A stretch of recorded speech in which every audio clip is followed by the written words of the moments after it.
issues for transgender Texans who may have other documentation that lists their preferred gender. If the gender on their driver's license or state ID doesn't align with those documents, advocates fear it could cause problems with things like opening a bank account, getting a new apartment, or potentially even voting.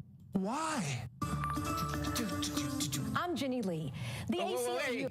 Hi. Hi. Nice to meet you, Jenny. My name is James. The ACLU of Texas calls a new DPS policy unconstitutional. Never heard of it. LGBTQIA plus advocacy groups discovered from an internal memo today that DPS will no longer accept court orders to change gender markers on driver's licenses. Ash Hall with the ACLU of Texas says they're looking into how many state and federal laws DPS is violating. Hall told KVUE back in 2022, Texas Attorney General Ken Paxton asked DPS to compile a list of individuals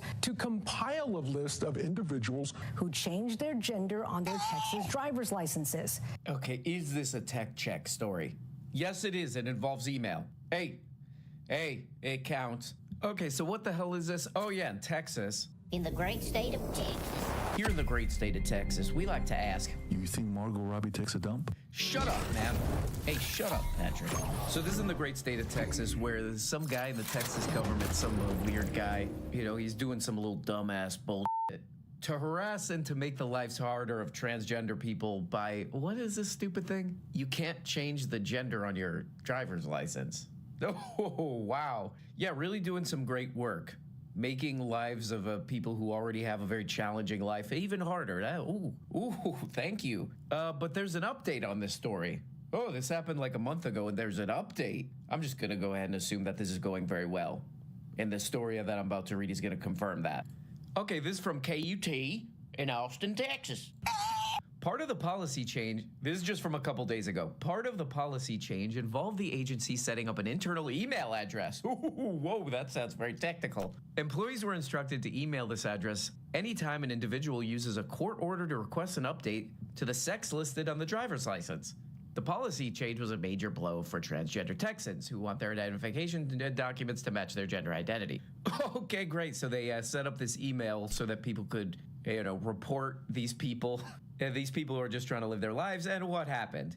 In response, the agency released more than 700 pages of emails. It appears just one of the emails was an internal communication noting an employee had received a request, blah, blah, blah, blah, blah. The rest, more than 80 messages, were from people critical of the policy change, including hundreds of pages that look like spam. The address received emails from Queer Me Now, a gay pornography blog, and Love Honey, a British company that sells adult toys and lingerie, and it goes like this. A half dozen emails were just copies of the B-movie script. Several sent the same message reading, "You are an abomination." Whoa, hey! Hey, take it back, man. In many of the messages, She spit on them. okay, this one's a little confusing here. Another was filled with racist slurs. Okay, that person's it's kind of a mixed up person there. But several of the emails did ask a legitimate question, which is, you think Margot Robbie takes a dump? one email had the subject line, "All cowboys are gay." Every single person on this planet is gay. All cowboys are gay. The body read, "What I said." Okay, that's just a funny email format right there. You already read it, what I have to say. Well, that sounds like that's going great. Wait, hold on a second. Well, what was the lady's name? I'm Jenny Lee. Right. The ACLU of Whoa, Texas. hey. Jenny, okay, I forgot. Hey, I forgot your name. It's Jenny Lee, okay. Can I talk too? Can I go like this too? I'm a perfectly stable individual. Okay, you need to know that too. There's a part that kind of stuck out to me in Jenny. What the hell is her name again? I'm Jenny Lee. Right, sorry. There's a part that stuck out to me in her report here. It's this part right here. Back in 2022, Texas Attorney General Ken Paxton Never heard asked of him. DPS to compile a list of individuals who changed their gender on their Texas driver's licenses. Okay, wait, hold on a second. What does this guy say in the comments here? What does this goddamn guy right here say in the comments? This is evil, ignorant, disgusting, and dangerous. This guy's the absolute worst. He needs to do his job as DA and prosecute criminals, not attack citizens. Hey, whoa. So, this is a very clear, absurd case of maybe these people in positions of power don't know what the hell they are doing. Maybe they're a little crazy. Maybe they don't have our best interest in mind here, and they're creating lists of people who shouldn't be on lists, and then you get a story like this. Why? Telegram CEO Pavel Durov broke his silence after being arrested in France at the end of August. For background, French authorities took Pavel into custody August 28th on charges related to illegal activities on the app. I mean, this idea that he wasn't cooperative, I think, is going to be what needs to be proven for people to not see this as some kind of effort to end Telegram, which is an app used frequently by activists. Okay. So yeah, this is a Bobby Brie that I was watching. That's what I call these kind of channels that have like two opposing points of view. I call them Bobby Bries. So anyway, I was watching this Bobby Brie, and they're talking about the Telegram guy getting arrested. And you could kind of hear like a suspicious tone in the story from both of them, actually. And, look, I'm kind of stupid, and I don't really know the legal details of this legal case against the Telegram guy. But the suspicion already is, like, are they going to throw out the baby of, like, activists and normal people with the bathwater of criminals, Are they going to be spying on people who are trying to do something that's actually positive? And it's important to note that this is an encrypted communications app. Right. It's a place for people to send messages without someone spying on them. I think it's far less about them trying to find criminals and far more about the fact that they see this kind of encrypted messaging service as a threat to power, especially government and corporate power. And that's why it's become a target. And so, I think this is fair, You have these governments that people don't really trust. They're kind of suspicious who they're actually serving, and then they're like, hey, we need to check in there. We need to check in there, see what your little asses are up to. People do rightly get suspicious about what they're really up to and who they're really serving and all this stuff. In other words, people are asking the question, Why? Thank you, Steven.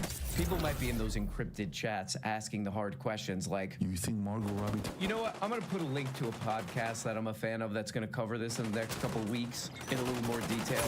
And then I'm too short attention span to go into, so whatever. Check the link below if you want to do that. The phone book. It's got literally everyone's phone number, but it's only for the people in your area. Locally, it's a relic of the past because today we have the internet, where every phone book ever has been consolidated into one website, whitepages.com. And for just $19.99, I can have access to this database. Leonardo DiCaprio, Elon Musk, Dixie D'Amelio. Never heard of her. Already called in. We're literally friends now. I'm calling 100 celebrities to warn them about this website and tell them how to get their numbers off of it so they don't get hacked. Because you just wanted to call those celebrities, you little pervert, you.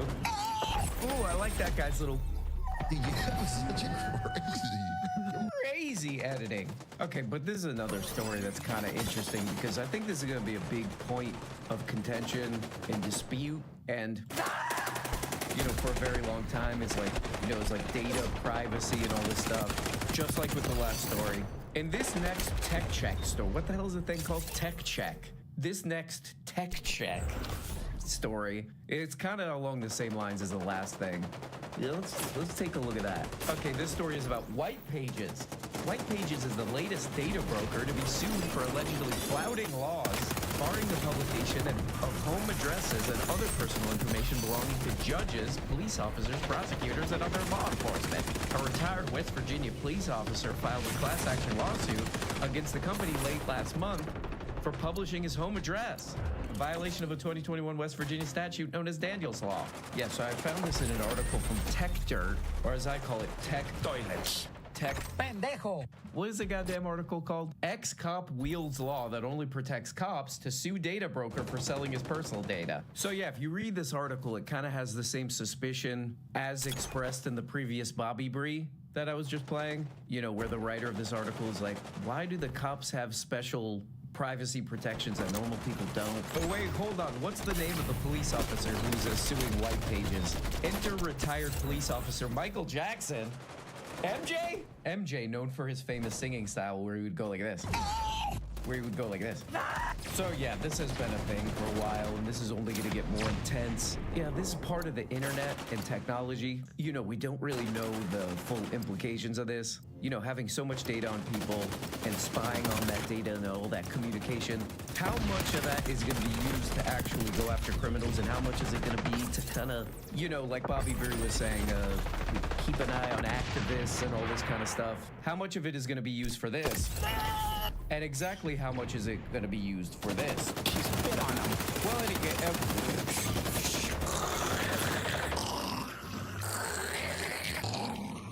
anyway, guys, it's Wednesday. You know, all right. That's what we say about Wednesday. All right. We look at Wednesday and we say, on Wednesday, I am having trouble doing a show. oh, also, if you live in Texas, it's your last chance. I think it's your last chance to get tickets for the Denton, Texas live show. I'll put that in the description. So if you live in the great state of Texas, where we say, God bless you, try to make it out. Talk to you guys later. Bye-bye. Tron James here. Strong James here. Just want to go ahead and, this is kind of hard for me, but I just wanted to apologize for my behavior on the show. Okay. Dad messed up. I messed up. Okay, people make mistakes. I made a mistake, and I embarrassed myself. But I'm strong enough to admit that, okay? Many people are calling me strong in the media. I don't say it, but people are saying it, and that's for them to say. That's for them to decide. That's for the people to decide. But if you want to decide, become a supporter of the show on Patreon for as little as just forgettable dollars a month. You could become, you could get every episode of the show. Whoa, wait, are they missing episodes? Oh, that's disgusting. Wait, is that even allowed? That should not be allowed, I believe. But anyway, guys, I have a little bit of a meltdown, so I'm going to take some time off, spend some time with my family. Actually, I don't have a family, so I'll just probably have a few drinks. Oh, man. I'm having a good time out here, and, anyway, I gotta get the hell out of here. It's LeBron James signing off. Bye.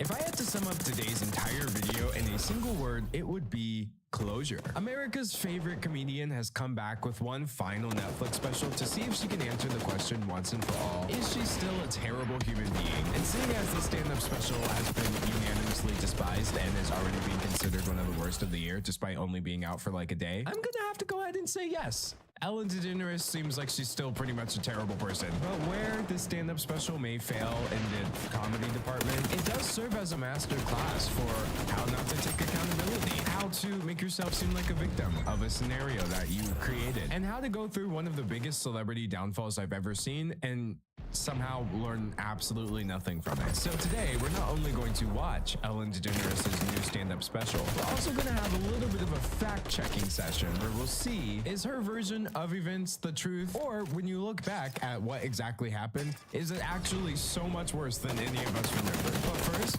welcome, my name is D'Angelo, and I am your professor of rainforest precipitation trophies, which is a very real degree that I definitely do have. Or maybe this is just me broadcasting myself talking in my room like YouTube used to be. And in today's lecture, we'll look at not only Ellen DeGeneres' return after years of inactivity, but also a recap of why exactly people were mad at her and the ways in which she was mistreating not only her employees, but also her celebrity guests. And you'll very quickly see that maybe this whole comeback plan should have been brainstormed a little harder. So this stand-up special is called Ellen DeGeneres For Your Approval, and Netflix describes it as her final comedy special. I sure hope it does. So we start with this goofy, emotional montage of Ellen's career over the years. I'm kind of just skipping past it because the only thing it makes me nostalgic for was 5 minutes ago when I wasn't watching this. They also attempt to do this cancellation recap. Ellen DeGeneres is mean. And like,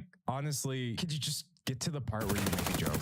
You know, is it too much to ask for comedy in a Netflix special nowadays? Look at her, putting on a brave face, smiling through the sadness. She is kind of brave though, because low-key, why did you come back? Why did you not just remain, obscure? Oh, maybe because according to Forbes, they paid her $20 million for her previous special. See, this is how I know I'm not cut out for Hollywood, because if you gave me $20 million, you would never see me again. I would literally just go live in a Minecraft house in the forest at that point. Like, don't talk to me or my son ever again. This is a joke. I have no children. I have no idea how I manage that and daily uploads. One of them would have to go. Sorry, child. Some of you may be thinking, why is she doing this? Does she owe back taxes? But do you though? I'm here because I love doing stand-up, I miss doing stand-up, and I like making people happy, and I do care what people think. I like making people happy. Yeah, I'm gonna call a fact check on that one later, as you'll see. I would say Ellen likes making herself happy at the expense of other people, which is a completely different phenomenon. And anyone else who gets to laugh is just bonus points, really. So, for some reason, Ellen opens with this very long sequence about cars and windshield wipers. It's not terrible, but it's not that funny, frankly. I have never used my parking brake. I have never parked my car and thought, I want it more parked than this. She's going the relatability route, which actually seems to be her MO. In fact, that last stand-up special she did was called Relatable. And I guess it was kind of just like a play on the whole stars, they're just like us thing. But forgive me for thinking that in this stand-up special particularly, it feels kind of forced. Like, yes, Ellen, you are still a human being. I'm sure you have driven a car at some point in your life, but I don't think you're just like us. I don't know. I personally have never run a toxic work environment or mistreated people on national television for cheap laughs. But alas, she also has a serious repetition problem in the stand-up set where she keeps saying things that aren't funny and then nobody laughs, so she'll just say it again ad nauseum. The lumbar support. Gotta support your lumbar. Got to. That's all any of us knows about the lumbar. It's gotta be supported. You don't get support for your lumbar anyplace other than your car. You don't even hear about the lumbar anyplace else. My damn lumbar. Never say lumbar.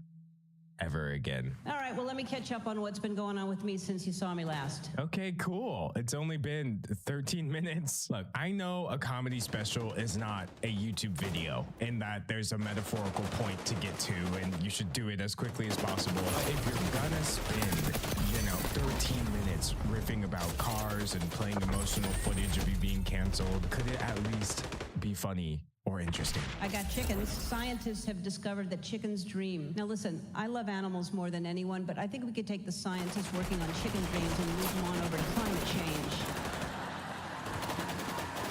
Oh, she really thought she ate it. She really thought she did something. That's just so not how science works, and yet it was delivered so confidently. Like, there are already so many scientists working on the climate crisis to imply that people who are studying other fields are less valid is actually really annoying to me for some reason, especially when your job is overpaid stand-up comedian. Maybe we can take some of that $20 million and contribute that to fixing the climate crisis. I'm not saying that chicken dreaming is not worth studying. It is. But we don't need our top minds on it, I don't think. I just want her to move on. I just want her to move. The car thing went on for so long. Now this chicken's bit is going on for so long.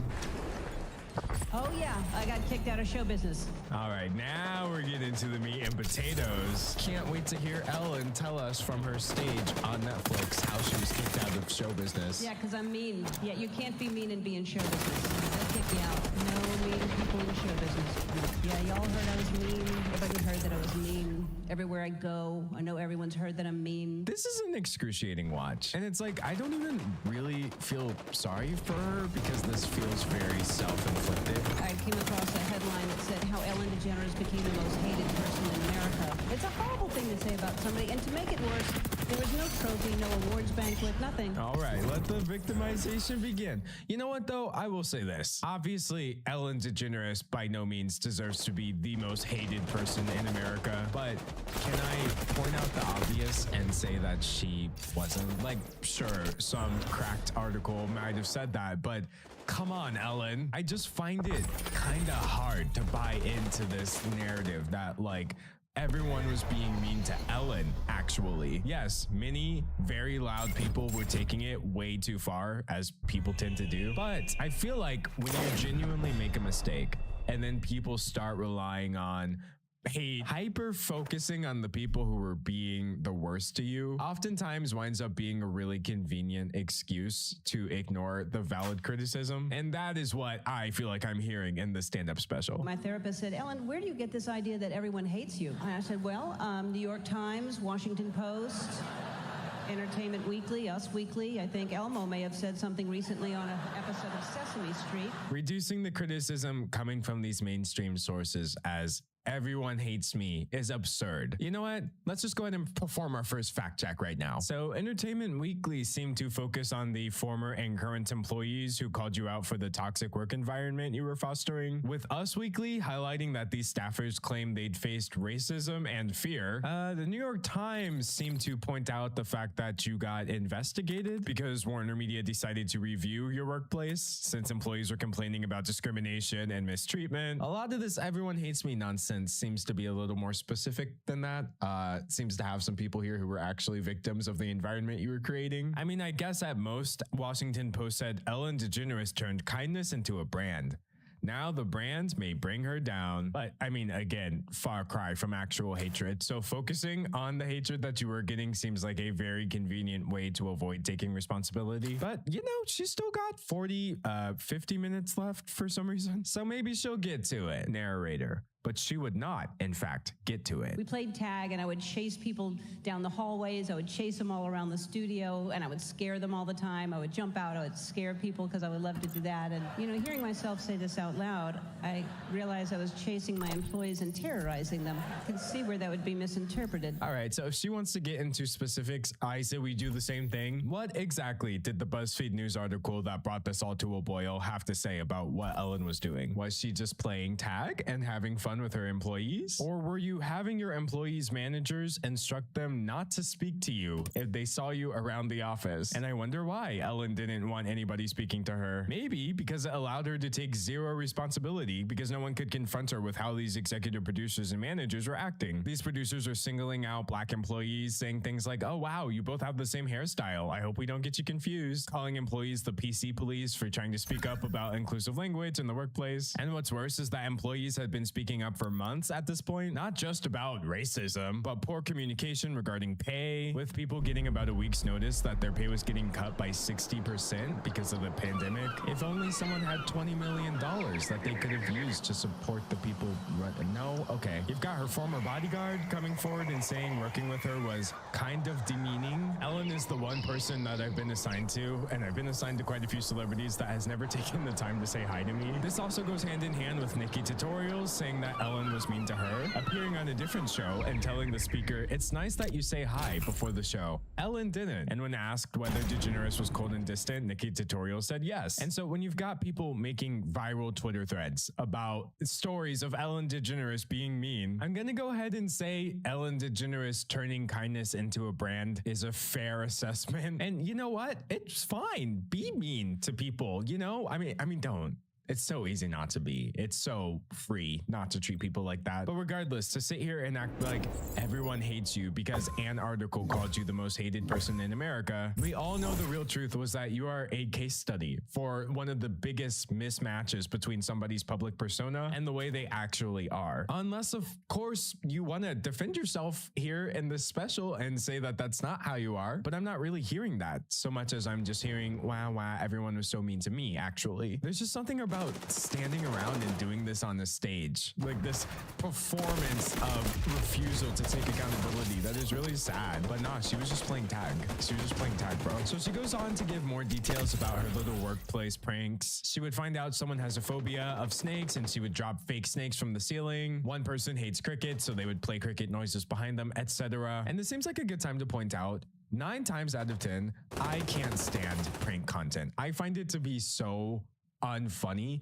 because it very rarely feels like it's about the prankster actually trying to make the pranky laugh. It usually feels like pranksters trying to make themselves laugh, and if the person being made fun of gets their feelings hurt, oh well. There are some pranks that I do think can be very harmless, but making people feel scared and bad about themselves, I just don't find it funny. I don't find it funny. So her explanation, it's not really explaining anything about why this is or is not okay, I guess. Kind of just adding more fuel to the fire for the fact that I don't think she's a very nice person. But is she mean, folks, or is she just immature? I was a very immature boss because I didn't want to be a boss. I didn't go to business school. I went to Charlie's Chuckle Hut. I mean, it looked like I was the boss. The show was called Ellen and everybody was wearing t-shirts that said Ellen. But I don't think that meant that I should be in charge. Like, I don't think that Ronald McDonald's the CEO of McDonald's. Funny that you should mention a clown. But like, bro, you don't, joking or not, whether or not you're being self-aware, you don't get to opt out of responsibility like this. Obviously, she's saying these things in a tongue-in-cheek way, but I'm not hearing responsibility. I'm not hearing the part where you recognize that this was bad. Yes, your name was all over the show, and no, you did not take responsibility for this horrible work environment, let alone all the times where you directly were mistreating people and making them feel less than. Like, where is the funny? You know what I mean? We have all these unwritten rules based on gender of acceptable behavior, of who we're allowed to be and how we're allowed to act. And if we don't follow those rules, it makes people uncomfortable. And when people get uncomfortable, there are consequences. We're not doing this. We're not going to sit here and pretend like the reason Ellen DeGeneres was canceled is because she was a woman.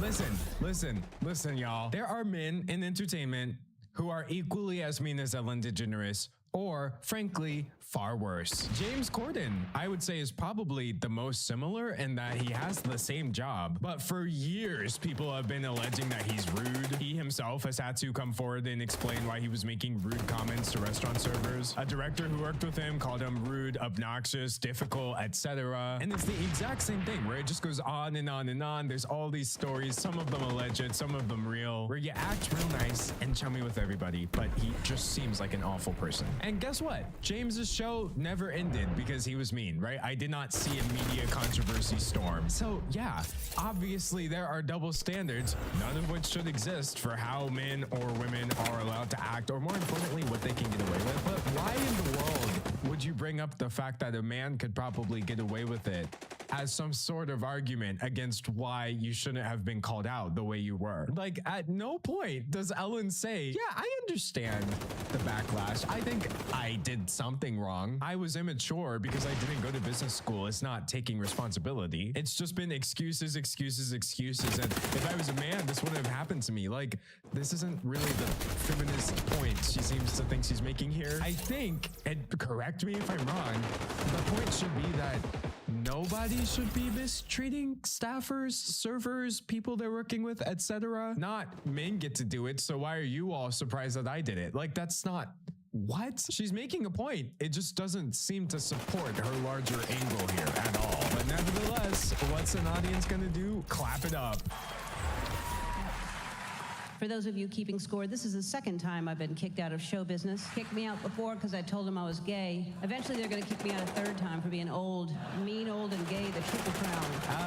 I feel like one of these things is not like the other, actually. Because yes, Ellen DeGeneres did come out like in the 90s, which caused a lot of backlash, absolutely none of which she deserved. And yes, women do get kicked out of show business, if you will, or aged out and boxed into these really specific roles as they age. But two of these things are injustices, right?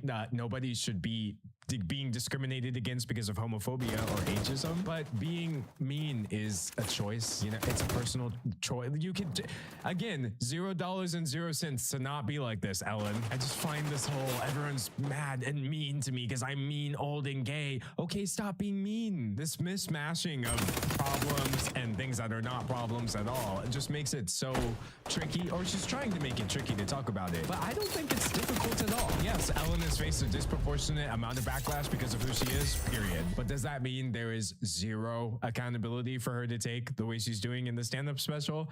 Absolutely not. Anyway, Ellen goes on to talk about how she's just a really blunt, honest person and how she underwent testing to see if she was autistic. I'm not on the spectrum.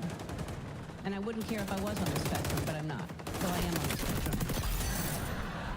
We all are. It's a spectrum. Now, I'm not on the spectrum, as she says, but I feel pretty comfortable saying maybe we shouldn't imply that everyone in the entire world has some level of autism. Or rather, I guess I'll say that's something I wouldn't do, because I feel like that's gonna come across as invalidating to people who are on the spectrum and are dealing with this. This is not me saying Ellen is or is not autistic. I'm just saying that's a weird thing to be throwing out there in the stand-up special and getting applause for. But I would kind of kick this one out there to people in the comments who are autistic. Was that as weird as it feels to me, or is this a nothing burger? I don't know. The vibes are just off, Ellen. The vibes are off, honestly. But I'm on the part of the spectrum where someone on the spectrum would have a problem with me saying I'm on the spectrum. Like, What is the point that you're trying to? It's just move on. There are all these books out there telling us how to live, telling us why we're here. Why are we here, really? I mean, obviously they gossip and make fun of each other on the internet, but why else? Got me there, Ellen. Got me. Pack it up, folks. They're on to us. Anyway, Ellen spends a while after the autism discussion talking about how she has ADHD, OCD, and I feel like this portion works a little better than the preceding material because at least it feels real, like she's actually talking about her experience here instead of trying to make some weird point about how the world is being mean to her. But even at that, it's just not very funny, you know? The jokes don't go very far beyond, I have ADHD and I tried to read this book and then I got distracted. Never heard that one before, you know? Honestly, you could literally take out all the social context of this being a comeback special and a response to the controversy. It would at most be a passable stand-up set, but why is at most passable all it takes to get like a 7-figure Netflix deal at this point? I almost feel like Netflix has to be messing with us. Right. They have between Matt Rife, Joe Rogan, Ellen DeGeneres, whatever the heck happened to Dave Chappelle. I just feel like Netflix has to be doing this on purpose, surely. But anyway, throw in a few more anecdotes, funny stories, explanations, etc. And Ellen tries to tie it all together at the end. I'm happy not being a boss or a brand or a billboard, just a person. I have OCD and ADD. I'm honest, I'm generous, I'm sensitive and thoughtful, but I'm tough and I'm impatient and I'm demanding, I'm direct. I'm a strong woman. Can we get a fact check on sensitive and thoughtful, please? I'm so sorry, but Ellen DeGeneres is the last celebrity who should be calling themselves sensitive and thoughtful. Let's just go through a few of my favorite Ellen DeGeneres celebrity moments, because you know it's bad when you are legitimately such a mean person. It even jumps out while you were talking to famous people on your show. This isn't even something she tried to keep behind the scenes. She's just mean. This is an old clip, but back during the height of that Taylor Swift is a serial dater nonsense where everyone wanted to shame this woman for having Riz, basically. Ellen brought her on the show and then started grilling her about the multiple men she's dated over the years. I haven't talked to him in a while because we didn't date. Yes, you did. Why do you deny it?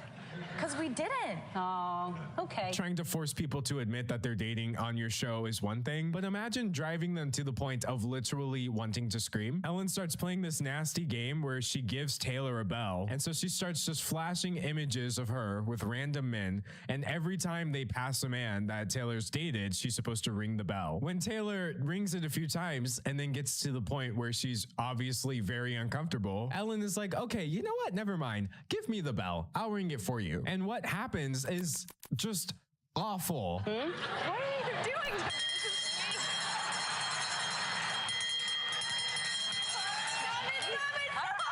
all right. This makes me feel so bad about myself. Every time I come up here, you put like a different dude up there on the screen. How is this funny?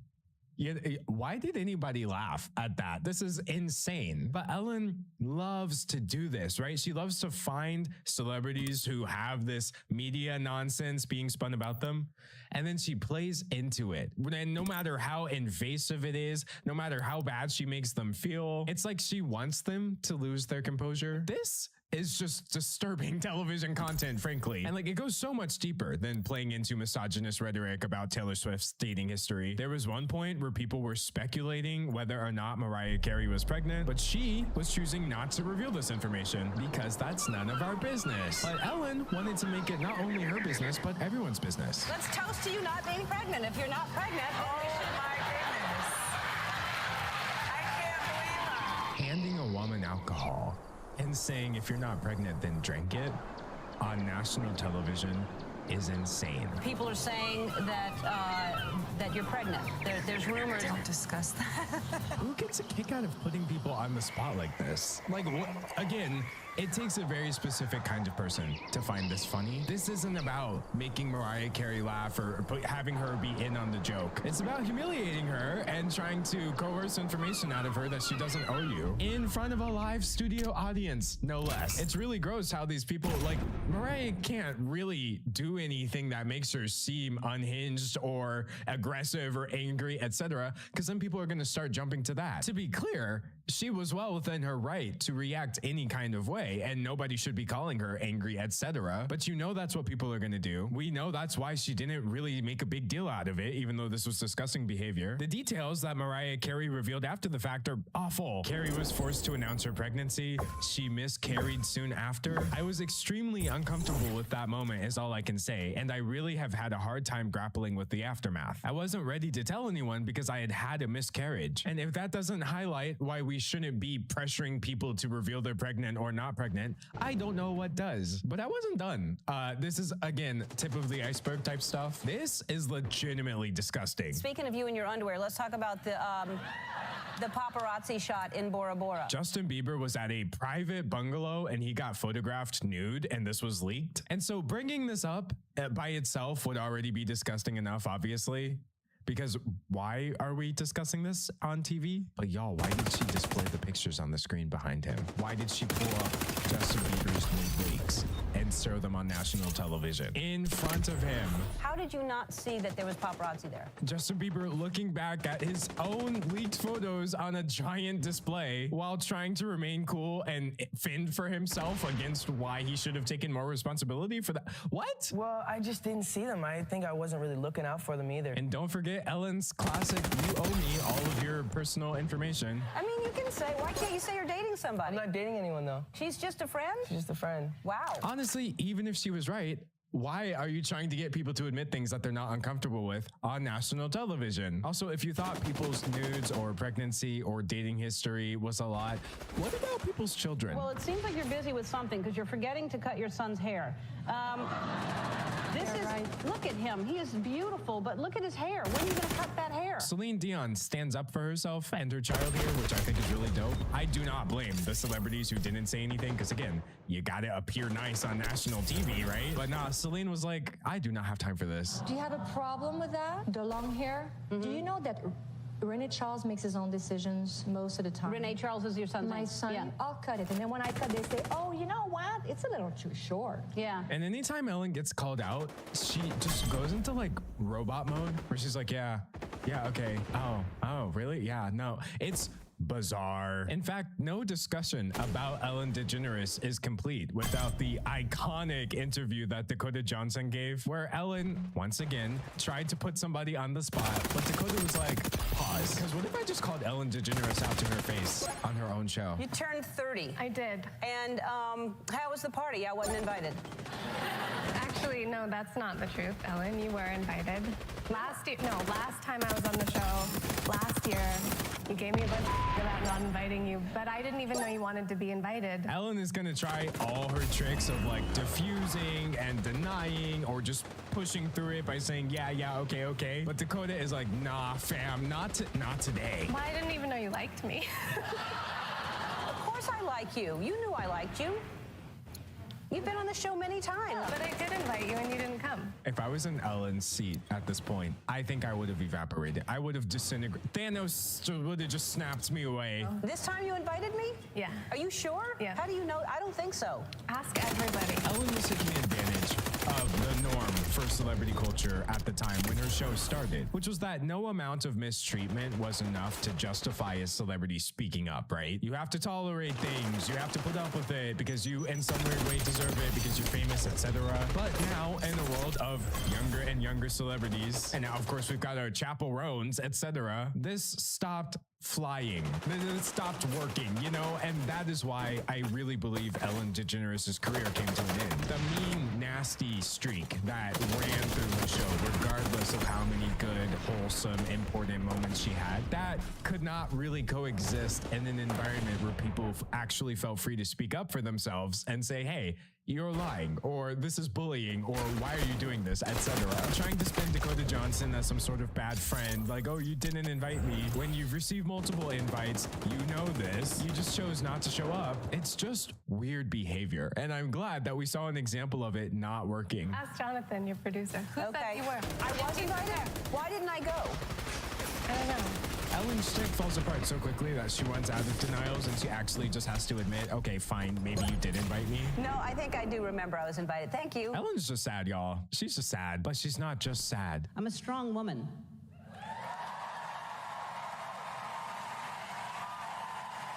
I kid you not. people start clapping for a full minute.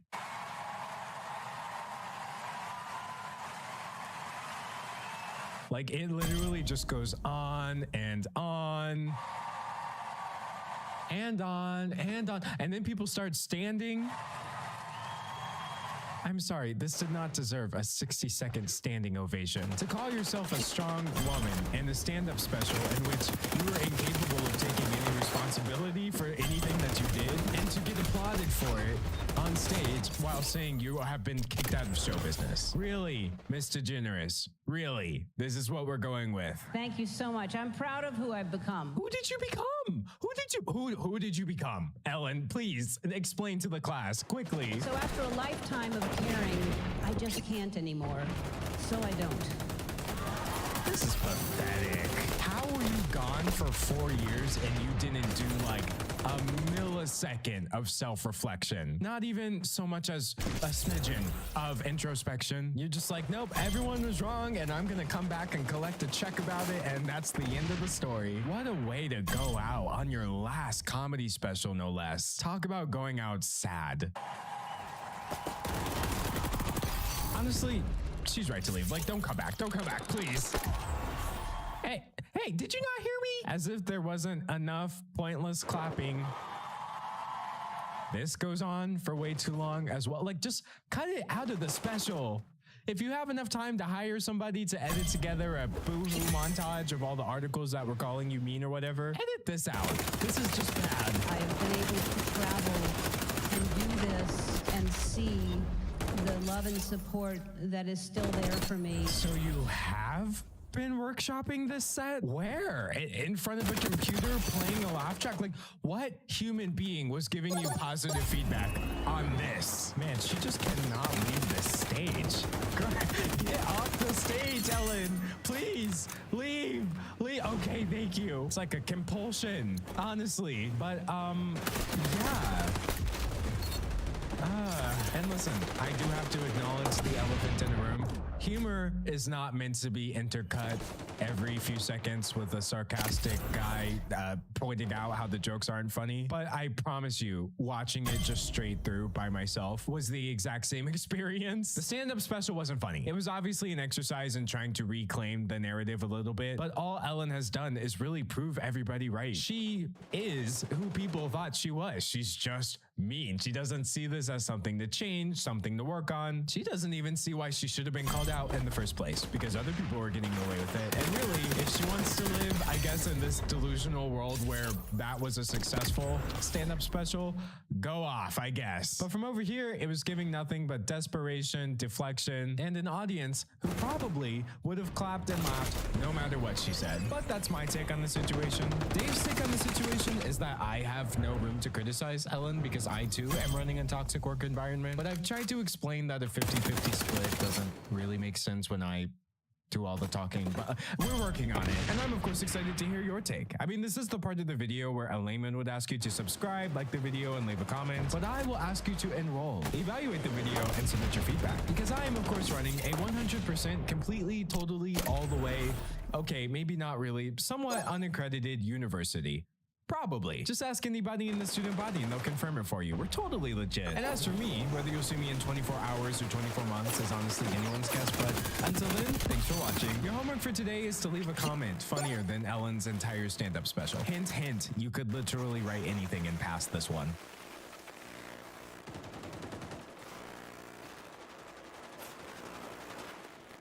Throughout the history of YouTube, many creators have found themselves under investigation by the FBI. Now, the reason for these inquiries has varied, from things as innocuous as a guy performing backyard science experiments, all the way to more serious matters such as homicide and mass shooting investigations. Today, we'll be looking at some notable cases of this occurring in YouTube history, from the silly and humorous run-ins with the feds all the way to those with more disturbing elements.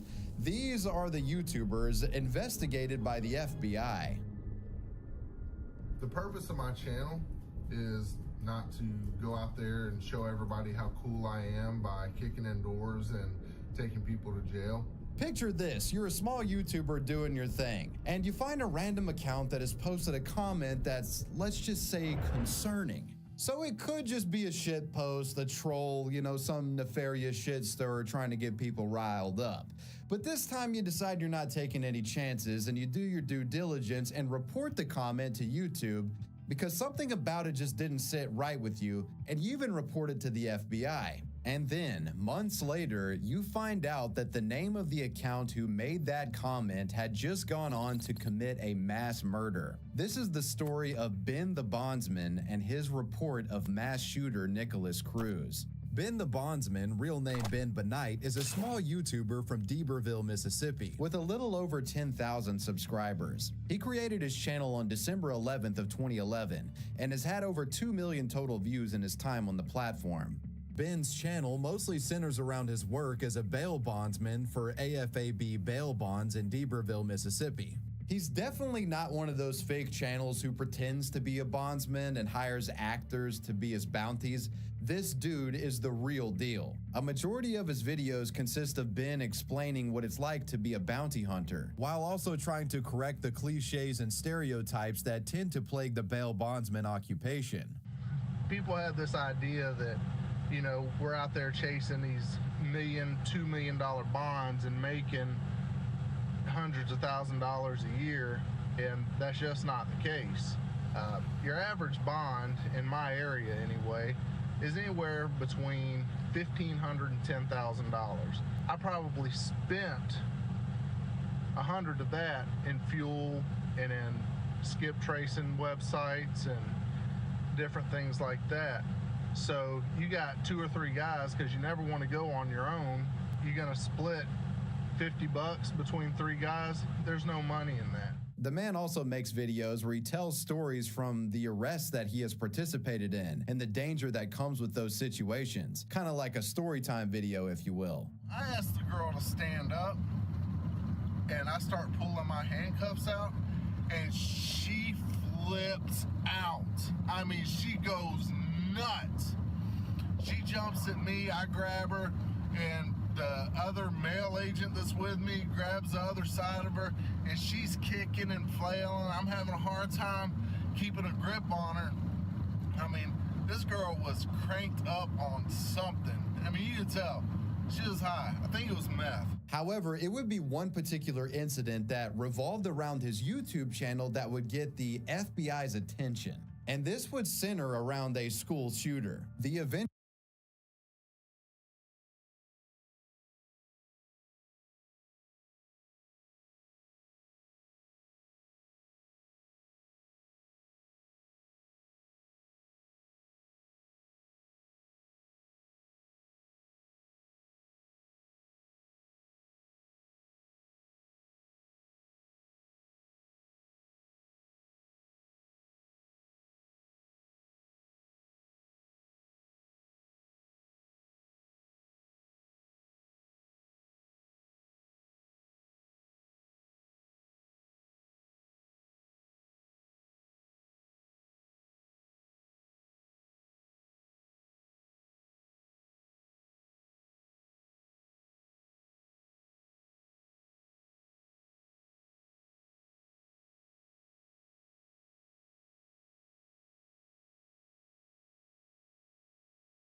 eventual Parkland shooter, Nicholas Cruz, had found Ben the Bondsman's videos at one point and actually left a comment on September 24th of 2017. The comment was by an account named Nicholas Cruz and said, quote, "I'm going to be a professional school shooter," unquote. Ben claims that he saw the comment through a push notification on his phone, so he never really saw which video it was that Nicholas had commented on. But at the time, he found it worrisome and felt the need to report it. So he screenshotted it. reported the post to YouTube, and contacted the FBI. First, he sent an email to the feds, which apparently resulted in errors, so he instead connected with the agency by phone. And the very next day had 2 FBI agents standing in his office who would go on to take all the information that Ben could give them, including the screenshot. Unfortunately, Ben really couldn't provide any more detail to the FBI due to it literally just being one comment, and at the time, Nicholas Cruz was just a random name to Ben and pretty much everyone else. After the report, it would be up to the authorities to look into it.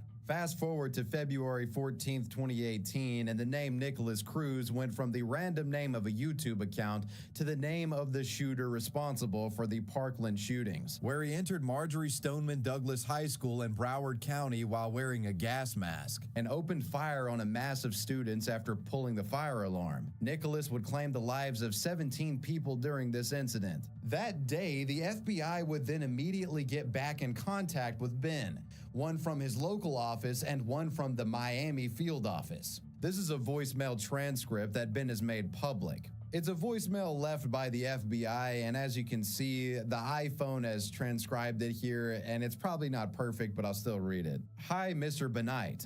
My name is Ryan. For him to see how you're doing in Miami, Florida, just want to call you, with you in the past about a complaint that you had made. Somebody make a comment on your YouTube channel. Just want to follow up with you on that, ask you a question. I was hoping to come up if you wouldn't mind.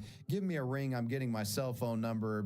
You get the idea. Ben then emailed the Miami agent everything he had, which was simply just that one screenshot. And then the agent from Mississippi showed up to ask the typical questions, to which Ben answered step by step on, everything he did when he witnessed the comment that was on his YouTube channel. After his discussions with the FBI, Ben would publish a video to his channel detailing everything that he had went through with them. In the video, Ben said that he would like to think that the FBI was already investigating Nicholas, and that's why they got in contact with him so quickly. I would like to think that they were already investigating this guy, and they had him on the top of their radar, and that's how they wound up contacting me so quickly. I wish I could have given them more information, but it was just a comment on my channel, a generic name, or the person's name, and they think it was related, so they came out and talked to me. Ben then finished the video wishing that the info could have prevented the tragedy from happening. But after all, it was just a comment, and Ben had no idea who Nicholas Cruz was at that point, so there's really not much he could have done. It was in the feds' hand at that point. I guess it's not something I'd rather not know. I wish that the information could have prevented this from happening, but it was a generic comment, and people say things, keyboard commandos type things all the time that they don't mean, but I'm not sure that there's really anything the FBI could have done with that information other than keep an eye on somebody. So, I don't know. Many of the comments on the video reflect how crazy this was, given that in any video online, there's tons of edgy comments posted. Just like the luck of reporting this one, and it just so happens to be related to an actual killer, is crazy.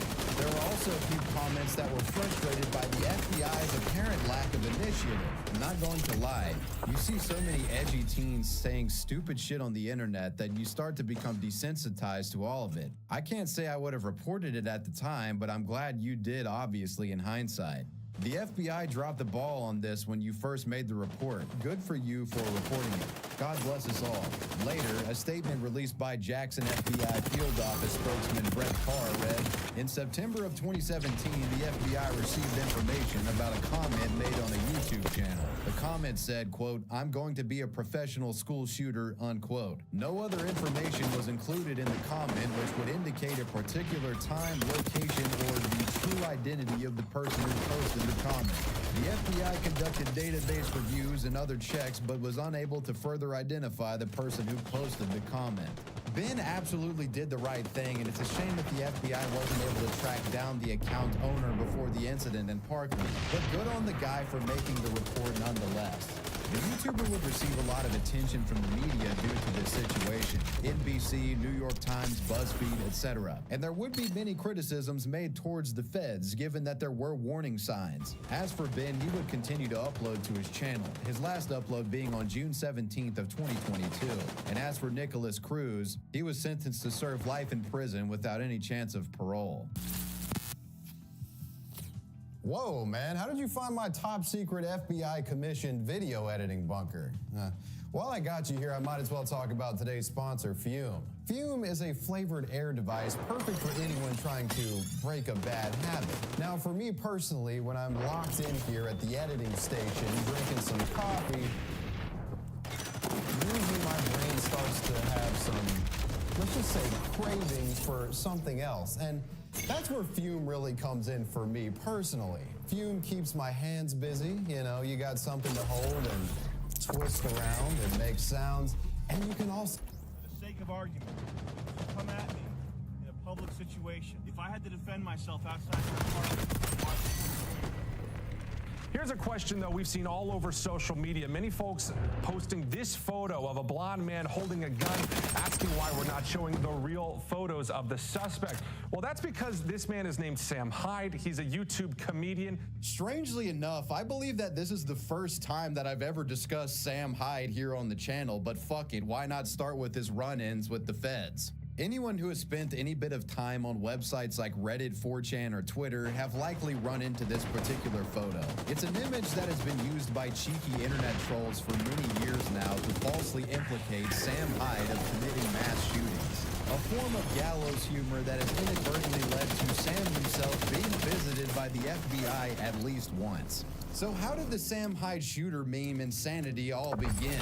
Well, internet trolls attempting to trick the mainstream media into making false reports has become something of a pastime here on the web. A common trope you'll see is that after a mass casualty incident, trolls will collaboratively spam media outlets with false tips containing images of popular social media figures, using doctored posts to make it look like the social media figure was responsible or was a victim of the violence. You've seen it done to Anthony Fantano, Review Bride, Wings of Redemption. But this trend was really started en masse by fans of Sam Hyde and his comedy troupe $1 Million Extreme, or MDE.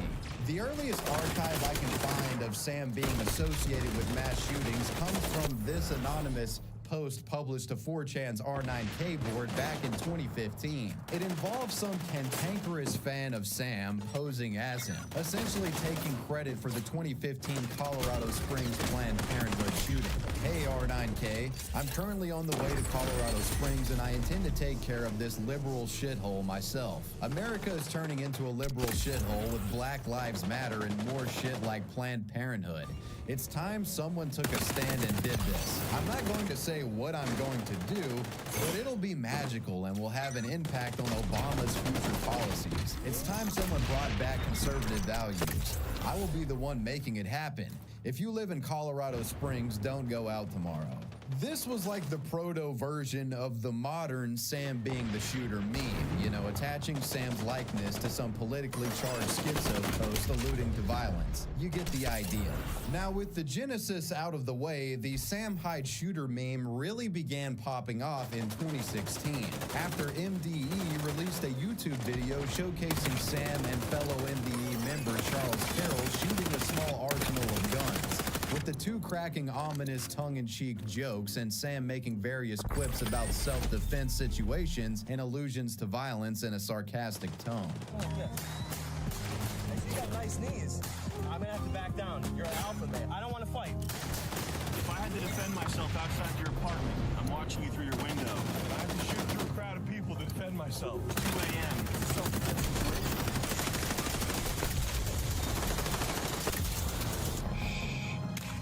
I'm not going to be happy about the devastation, but I will be happy that I've defended my own life. This whole video's been a joke, John Oliver. But if it came down to it, Hollywood with this, and I don't care. I'll use it like a microphone. Proper safety. Check this loading.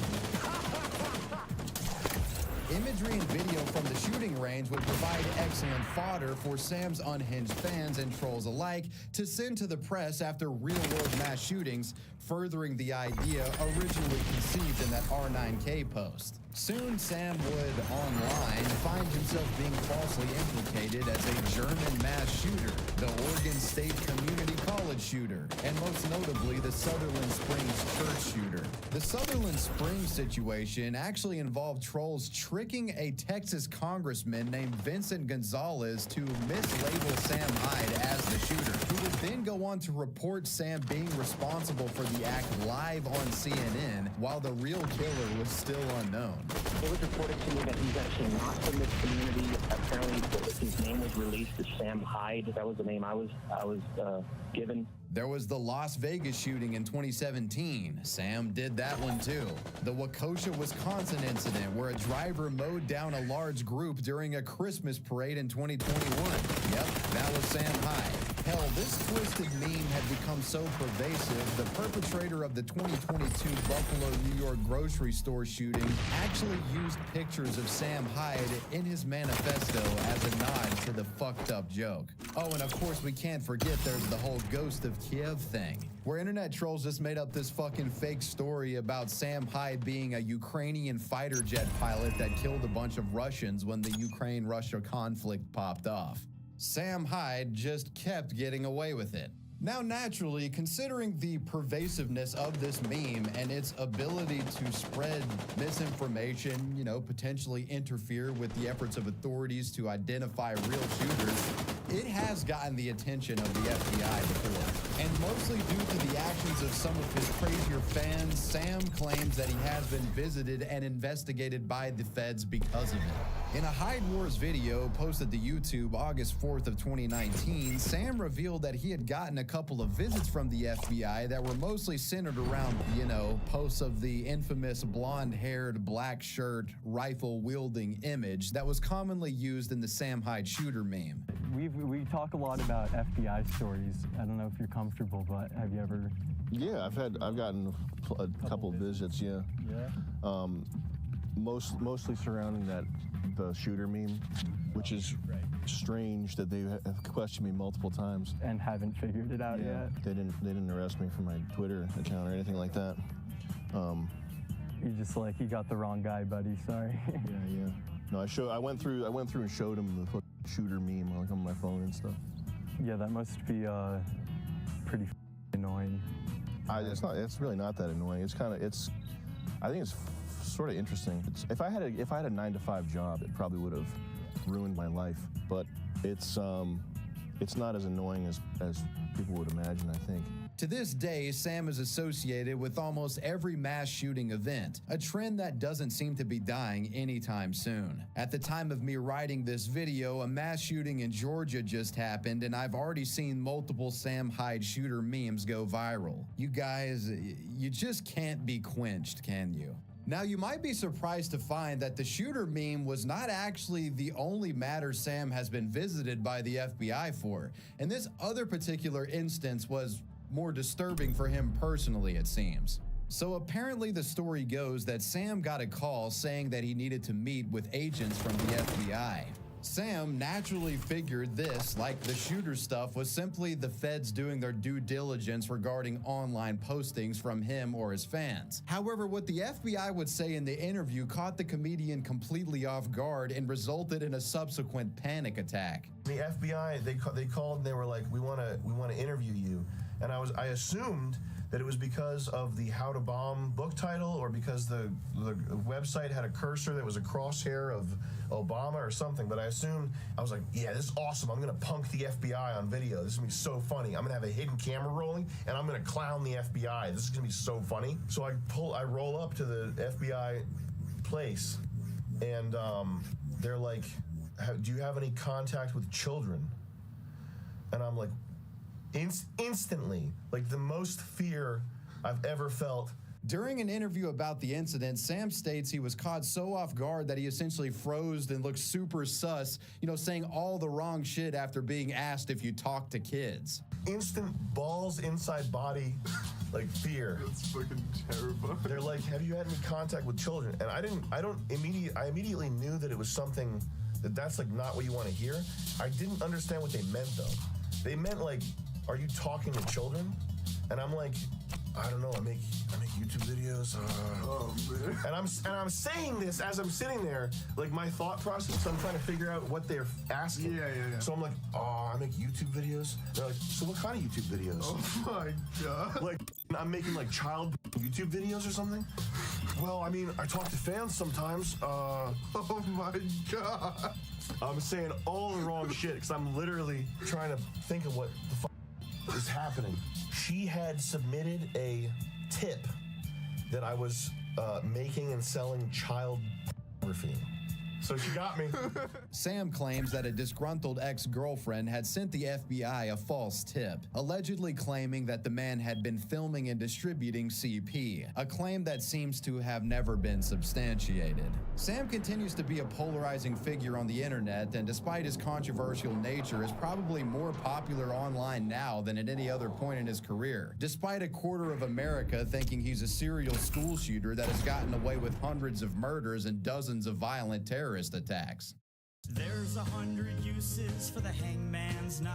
So most of you watching my channel are likely familiar with a YouTuber known as Rusty Cage. Rusty is a musician, writer, vlogger, and performance artist known for many things here on YouTube. But for the normies out there, you might remember him as the Knife Game song guy. I have all my fingers.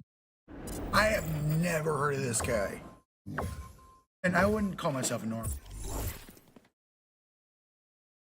Fuck is this? Stupid. The knife goes chop, chop, chop.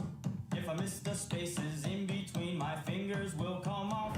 Rusty has always been something of an edgy figure here on YouTube, but I use that term respectfully. He's an authentic creator known for pushing boundaries in a YouTube algorithm that is by design intended to shape creators into an ad-friendly, brand-safe mold. Rusty just doesn't do that. Like, his latest brilliant idea was to make a multi-part series about him building a fucking guillotine in his backyard and then finish the series off with a live stream wherein he staged an execution of himself using the device. Insane. Just a watermelon.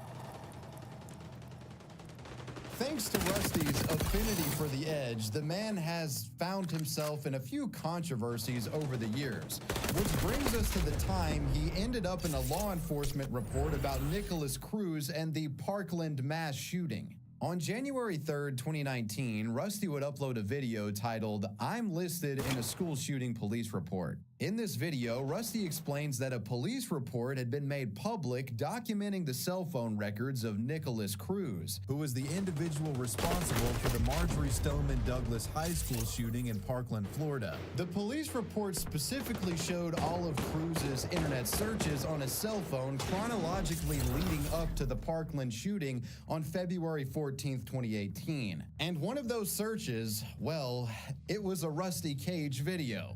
And well, I can tell you that I was quite shocked to find out that my videos were specifically listed on this official police report from Florida's law enforcement website. It makes clear that Nicholas Cruz was a Knife Game song fan. Are you frickin' kidding me? I mean, what else would he be watching, right? It seems Nicholas Cruz, the killer, was habitually listening to Rusty's various Knife Game songs.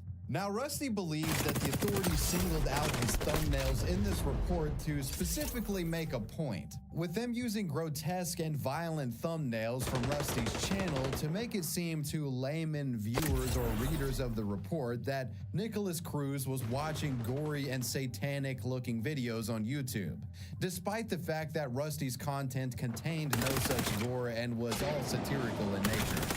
Rusty goes on to lambaste the rest of the report, criticizing the authorities for ignoring legit red flags, as well as pointing out that the guy was already on the FBI watch list and being surveilled by them. So whenever he looks up, can I buy a pistol grip shotgun in Florida, followed by how long does it take for a cop to show up at a school shooting? No one thought to do anything about that. It doesn't take a genius to figure out that this kid was going to a school. Everything is laid out. His plan is laid out in his search history, and no one did shit. The FBI didn't do shit. It just makes me so mad. And now, before we continue, I have to make perfectly clear that I completely denounce shooting and scooters. Scooters, once again, I'll say it, they are fucking pathetic losers. But what is this, people?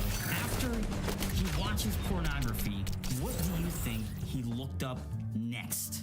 If you guessed the Knife Game song, then you're absolutely correct. What the fuck, man? Almost like the Knife Game song was the final influencing factor on the guy committing the shooting or something. Rusty also begrudgingly notes that right after Nicholas Cruz viewed the Knife Game song, he immediately went on to search Parkland, Florida Dollar Tree, and school shooter on Google, and then finished his search by looking up Pumped Up Kicks by Foster the People, which is a song that many people say is about a school shooter. Later, Rusty speculated that he may be put on some sort of watch list due to being listed in this report, and wondered if the FBI or other authorities would be keeping their eyes on him, all because of some school shooter looking at his videos before going on a rampage. Now, as far as I can tell, there never was any sort of ramifications, really, for Rusty appearing in this report. And, you know, there shouldn't be, because Rusty had nothing to do with the fucking shooting, okay? Let's make that clear. He simply made a satirical and creative video that got a lot of traction, and let's be real, statistically, there is a chance that some psycho out there will watch your video before doing something fucked up. I mean, while we're on the subject, this sort of thing has happened to me in a way. My channel name showed up in a police report in Indiana, which involved a guy who tried suicide by cop and apparently watched one of my videos shortly before doing it. Get on your knees. Get on your knees. Get on your knees. Now. An Indiana man is shot and killed by police after watching a Law and Crime Network video and researching suicide by cop. Get your hands up where I can see them.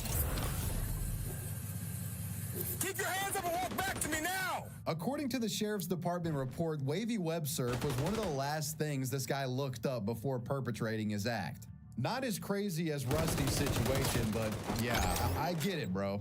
So shout out to Rusty. Watch his Guillotine series. It's fucking amazing. Let's get a nice big explosion, maybe a little shrapnel going.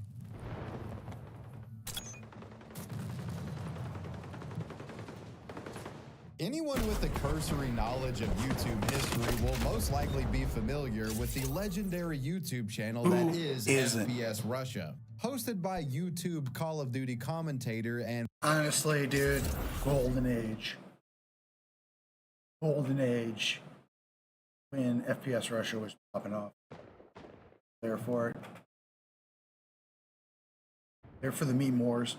PKA podcast host Kyle Myers, the FPS Russia channel became a household name in the early 2010s, posting dozens upon dozens of jaw-dropping firearms-related videos. These videos involving Kyle speaking with a hammed-up Russian accent, blasting just about everything he could find using his vast arsenal of weapons and explosive rounds. Hello, my friends. It's FPS Russia again. Today I thought it would be fun if I showed you my top 3 weapons that I would want in an apocalypse scenario.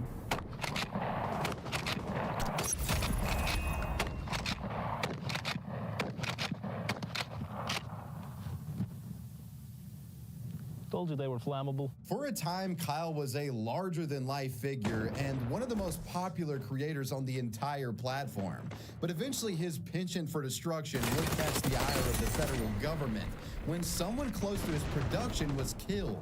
Kyle found himself under full investigation and eventually behind bars. In 2011, only 14 months after his first upload, FPS Russia hit 1 million subscribers, becoming at the time one of the rare honorees who hit the 7-figure goal in subscriber count, becoming synonymous with names like Epic Mealtime. Most of his videos were filmed on his family farm in Georgia. It blows my mind that like there are people that weren't alive.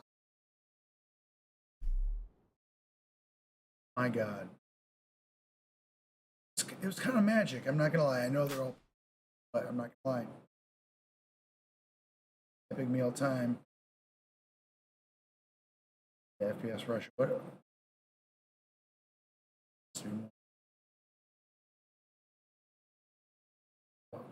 Wow. I started watching Philip DeFranco. And consisted of Kyle showcasing the various weapons at his disposal: miniguns, gold-plated AK-47s, 50 caliber BMG rifles, anti-aircraft cannons, and an AA-12. Typically during his videos, Kyle explained the history behind the weapon as well as its purpose before going full-on destruction derby.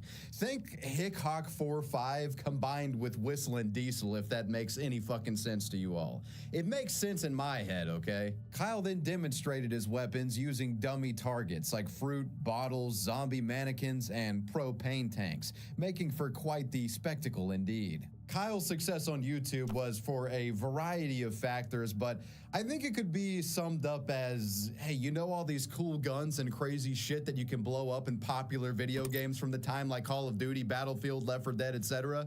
Well, this guy is doing it in real life, and he has a Russian accent, albeit a fake one. The man was committed to entertainment, putting his life on the line on numerous occasions to make what he saw as good videos.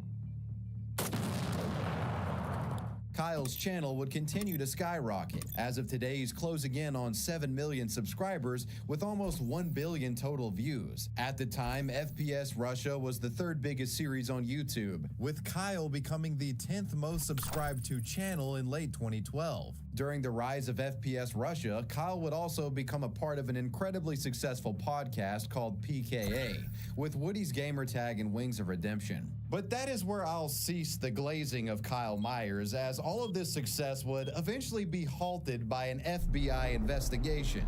You see, FPS Russia had a whole team working for him that helped procure the artillery and permits that he used to make his videos. One such gentleman was 32-year-old Keith Ratliff of Frankfort, Kentucky. He was a co-owner of FPS Industries, a good friend of Kyle, as well as a member of the FPS Russia production team. And on January 3rd, 2013, this man would be found dead by a gunshot wound to the head. His body found on the premises of FPS Industries, where the man had been living in an apartment that was owned by the FPS Russia company. After Keith's body was found, the death was immediately reported to the authorities, and the Georgia Bureau of Investigation would be called to aid the Franklin County Sheriff's Office in their investigation. Quote, "There were no signs of forced entry at the business, and surveillance equipment along with some firearms had been taken. There did not appear to be a struggle of any kind, and based on the scene, Ratliff died while he was working. Ratliff may have been killed by an individual that he trusted.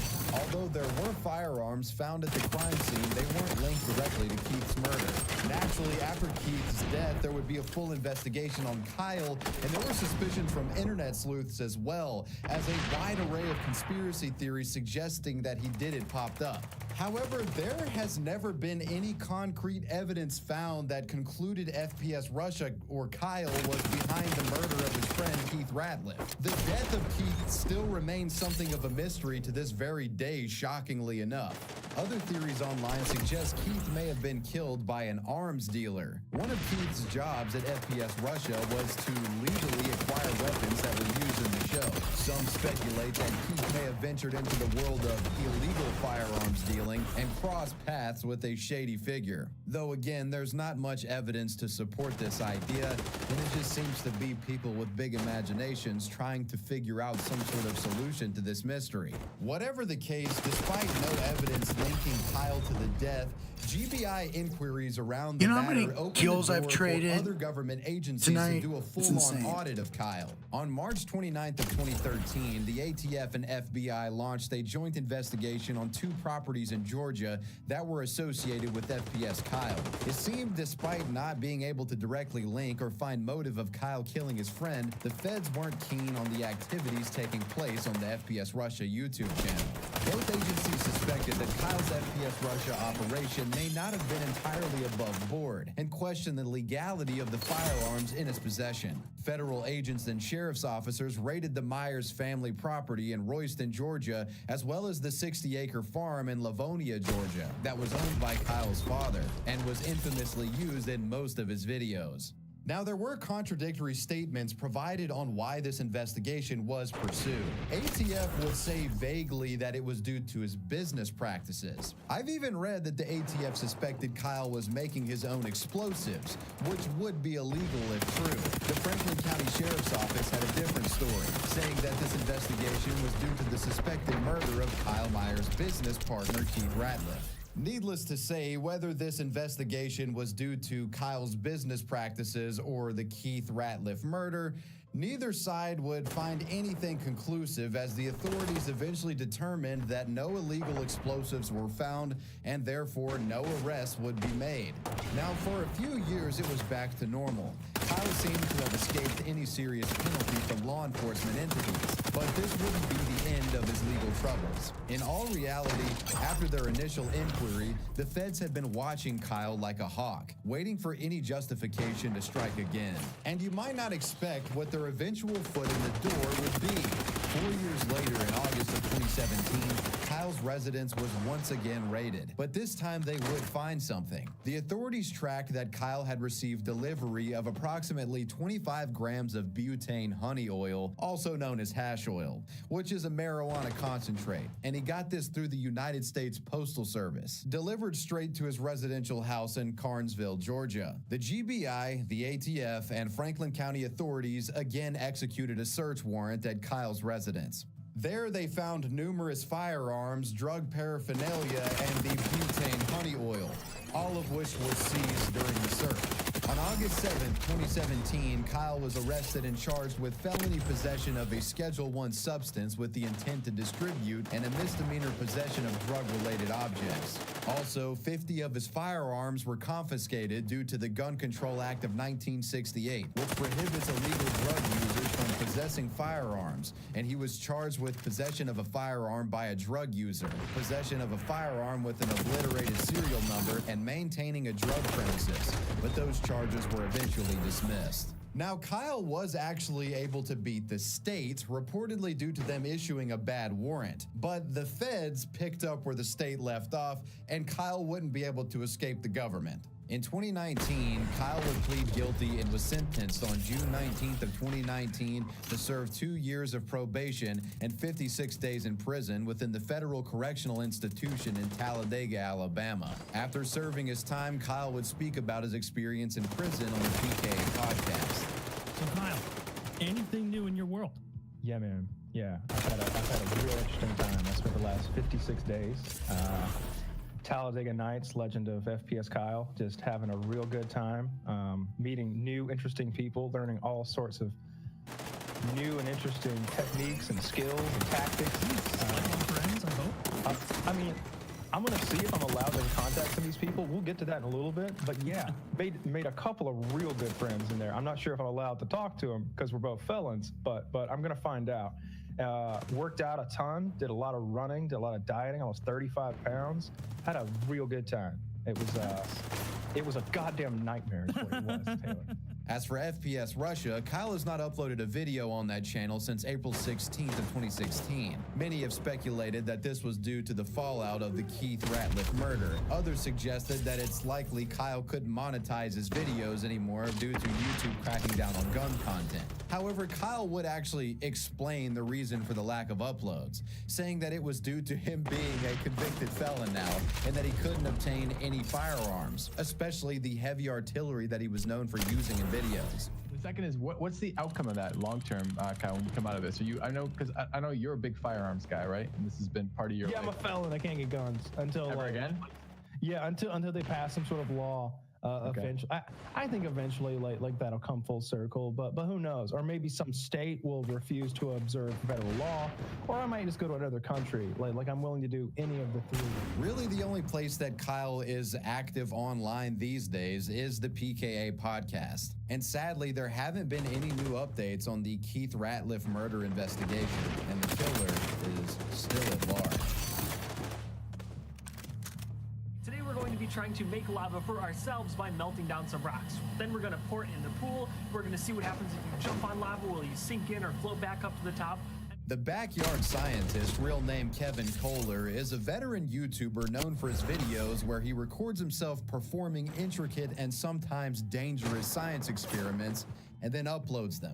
Kevin has been doing this for quite a long time, and unsurprisingly, one of his stunts resulted in a visit from the feds. Kevin's first video was uploaded April 1st of 2013, and his views would gradually increase until about December of 2014, when his video called Molten Aluminum versus Toaster got over 1 million views and his channel would explode. The man would eventually hit 1 million subscribers in April of 2016, and it's been on the up ever since. As of now, his channel has almost 6 million subs and nearly 1 billion views. His videos consist of experiments such as exploding arrows, pouring lava in his pool, pouring liquid nitrogen in a pool, gas powering regular items, as well as other science/chemistry experiments. One experiment was so crazy he nearly killed his girlfriend with a rocket-powered fidget spinner.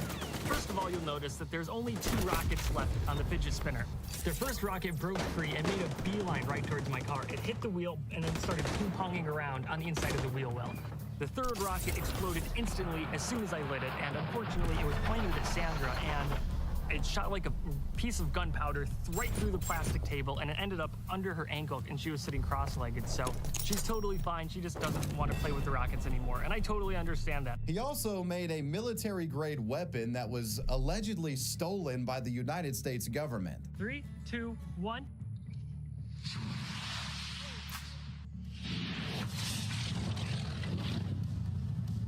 I could tell it worked right away by the sound of the fireball, and I could see a flaming propane tank spinning away. I am so glad that this finally worked. Like, everything was going so good, and then 4 rockets missed right in a row. It all worked out in the end, though, and it was totally worth it. Now, these kind of experiments can sometimes put one's life at risk. And not only that, they can sometimes brush up against illegality. I mean, if you see Kevin's videos, he's experimenting with some volatile shit, and it would only be a matter of time before the government became interested in his work. On June 28th of 2021, on the very first episode of his podcast called The Safety Third, which featured other creators like William Osman, Nile Red, Alan Penn, and Peter Sripple, the Backyard Scientist would talk about his experience being visited by the FBI over his projects. Have you ever had like the government show up to your house and tell you to take videos down? No, I've never spoken to the government. Kevin. Kevin. Yes, I have. Okay, so here's what happened. I'm sitting home. I don't know what I'm doing. I'm probably playing video games, and I hear a knock at my door, and I go up to the door, and there's these 2 guys in suits standing at the door, and I open the door, and they do exactly what they do in the movies. They pull up the wallet, and it flips down. They actually did that? That's hilarious. The agents then asked the YouTuber why he thought they were there. I wasn't prepared for this, but they said, "Why do you think we're here today?" Oh my God. That's not a good opener. Are you kidding me? Now, before all of this, the Backyard Scientist had done a video in which he had exploded sodium bullets and thought that the legality of the experiment may have been questionable. So he actually got in contact with the ATF prior to doing it to ask if the experiment would be okay. And from what Kevin said, they weren't really much help and just basically quoted the law back to him. So Kevin figured that's why the agents had come, but when the YouTuber brought up the sodium bullets, the FBI agents were just like, the what? The FBI then gave the reason why they were there. It turns out Kevin had made a video on how to make hydrogen sulfide gas with aluminum and sulfur, which creates a solid, and when you put this in water, releases hydrogen sulfide gas, which is just as potent and toxic as hydrogen cyanide. Basically poison. And it turns out somebody in Australia had gotten busted for trying to bring this stuff on a plane. And although Kevin doesn't know if his video was referenced or not in this investigation, the FBI thought it best to give the backyard scientist a visit due to his video pretty much showing people how to make it. Now, I can't find the video anywhere on YouTube, so I'm assuming they either requested for him to take it down or he took it down on his own volition. But just know, there was essentially a guide on how to make a hydrogen cyanide adjacent gas just on his channel. Later, Kevin would be visited a second time by the authorities, this time by a bomb squad. The YouTuber had reportedly been shooting a potato cannon in a county park, but the visit was more of a courtesy than anything else, as authorities were just letting him know that it could get him in trouble, if things got out of hand, of course. Regardless, it seems like if you're any sort of science YouTuber where you do dangerous experiments on camera, you're going to get visited by the authorities at some point. Whether it's because you're ordering suspicious things online that make it look like you're creating and distributing meth, or it looks like you're just trying to build a fucking bomb and blow up the neighborhood. The feds seem to keep an eye on these science channels, so if you're thinking about launching an extreme-leaning one, just be careful. And got a knock at the door and opened it. It was two FBI agents. And they asked me, do you know why we're here? I said no. And they said, Anita Sarkeesian. Mr. Repzion is a veteran commentary and drama YouTuber who has covered much during his nearly decade and a half of publishing videos here. While most remember Repzion for his heavy coverage of controversial YouTuber Onision, Repzion was also quite vocal during the shitstorm that was Gamergate, with the man making numerous videos criticizing progressive video games journalist Anita Sarkeesian. However, despite Repzion's conflict with the woman, at the end of the day, he never wanted any actual harm to come to her. So then, why was Mr. Repzion visited by the FBI regarding online death threats issued towards Anita?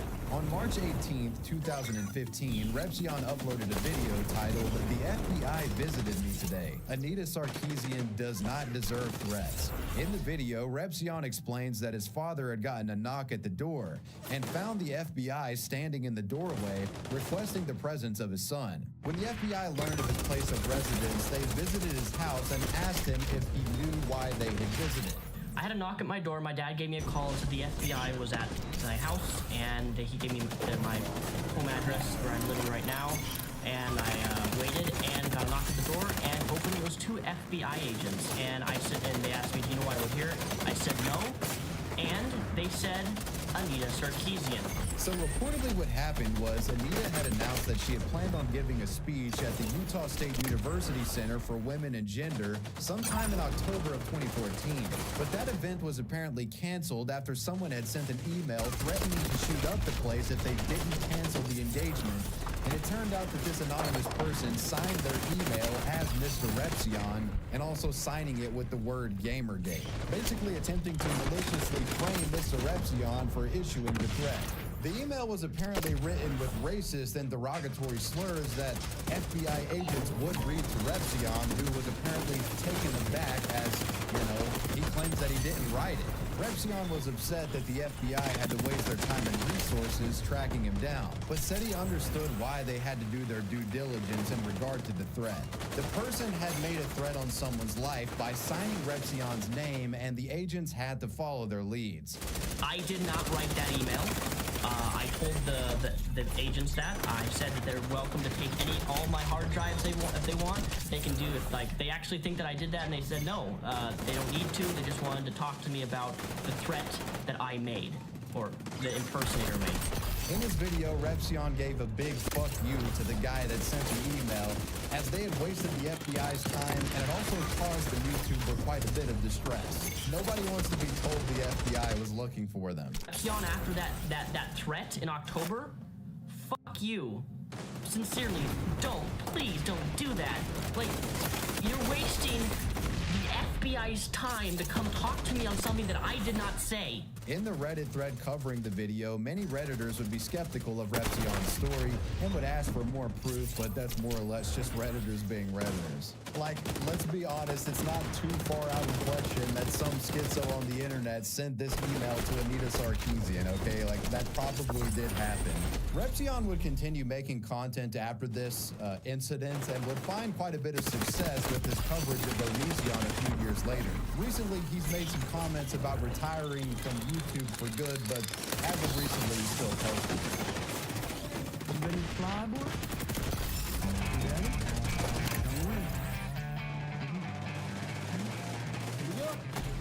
Oh my God. Being a notable YouTuber can come with enormous benefits. You're basically famous, you're more likely rich, and if you play your cards right, you can afford a large house, a nice car, be debt-free, so on and so forth. But there can be some drawbacks too. Parasocial fans and stalkers are most certainly a thing, and their obsession with the creator can get so destructive that authorities get involved. Authorities like the FBI. This is the story of Roman Atwood and his family's bizarre stalking. 41-year-old Ohio native Roman Atwood is a massive YouTuber with multiple channels, including Roman Atwood Vlogs, and Roman Atwood Podcast, with all three channels combined having over 25 million subscribers. He's been on the grind since 2006, where he first produced a series of DVDs called The Nerd Herd, which were actually sold at Warped Tour events. He then transitioned to a sketch comedy career on YouTube that eventually turned into a prank channel, and thus his YouTube empire was born. Throughout the decades, he released numerous prank videos that would obtain millions of views, and he would also set up a vlog channel that was centered around his family that began on August 13th of 2013. That's my boy Noah. We are headed up to Dennis and Kevin to talk about this week's pranks. We are way behind on pranks. We're going to bang them out. I have two of them for you this week. Awesome. That's a prank. One of his more notorious pranks with his family would be a prank in which he pretended to throw his child off the second story of his house while the mother was coming up the stairs. The video is titled Killing My Own Kid Prank. As of today, it's cultivated almost 59 million views. Where did you get that outfit? Say it's new. Whoa. Let me see your mask. He's ready to fight.